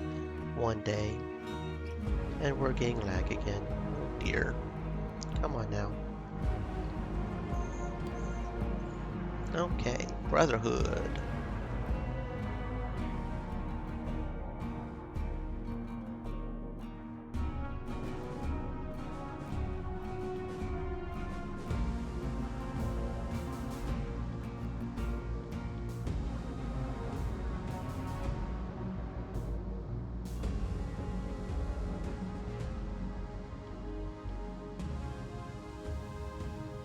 A monument to the heroes of the mutiny, their softly glowing names inviting closer examination. Junior Technician Gladys Sneed faced a hard decision during her last shift on Fabrication Line 5. When one of the members of her cell was arrested, Gladys knew it wouldn't be long before a crew of Ship's Authority butchers kicked in her door. She considered running, but where was there to go that these goons wouldn't find you? She could accept her fate with dignity, losing her life but giving her captors nothing. It would be a small victory and purely symbolic, or she could bring the fight to them and strike a decisive blow against tyranny. She wouldn't survive to see the Ship Authority fall, but her name and good work would be passed on and inspire countless others. Wearing an explosive-laden vest beneath a heavy work coat, Gladys surrendered to a couple of dim-witted guards on their usual rounds, collecting bribes. After confessing her membership in a secret terrorist organization, she was quickly escorted into the innermost sanctum of the local security depot. Proclaiming her undying love for free peoples everywhere, the junior technician from Fabrication Line 5 detonated the bomb, executing over 100 Ship Authority lackeys in one righteous strike. May the story of her sacrifice be told until the dawn arrives for all the good people of the ship.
Haven't seen you here before. The bartender pours you a drink.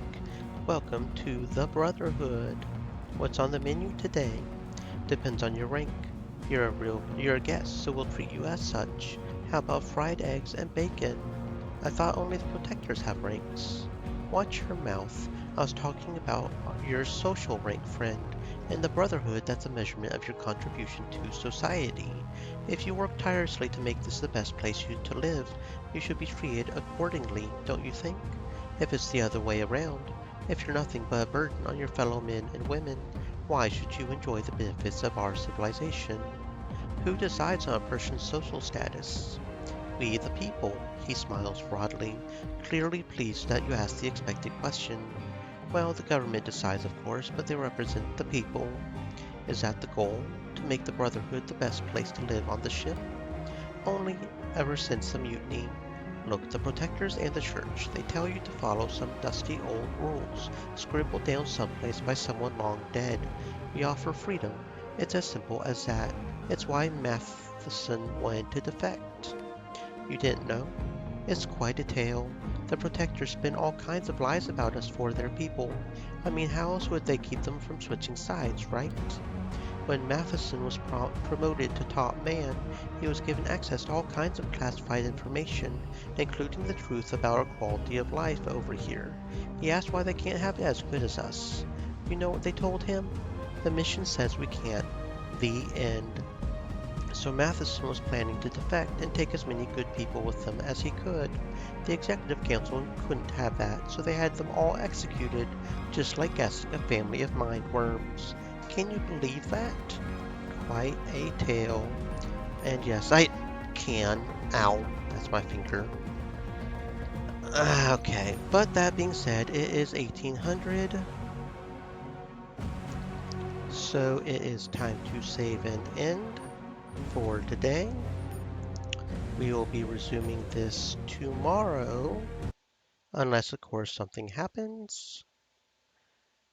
Give me a moment to evaluate our potential raid targets, since we can raid today, since the internet didn't quit on me like it did yesterday.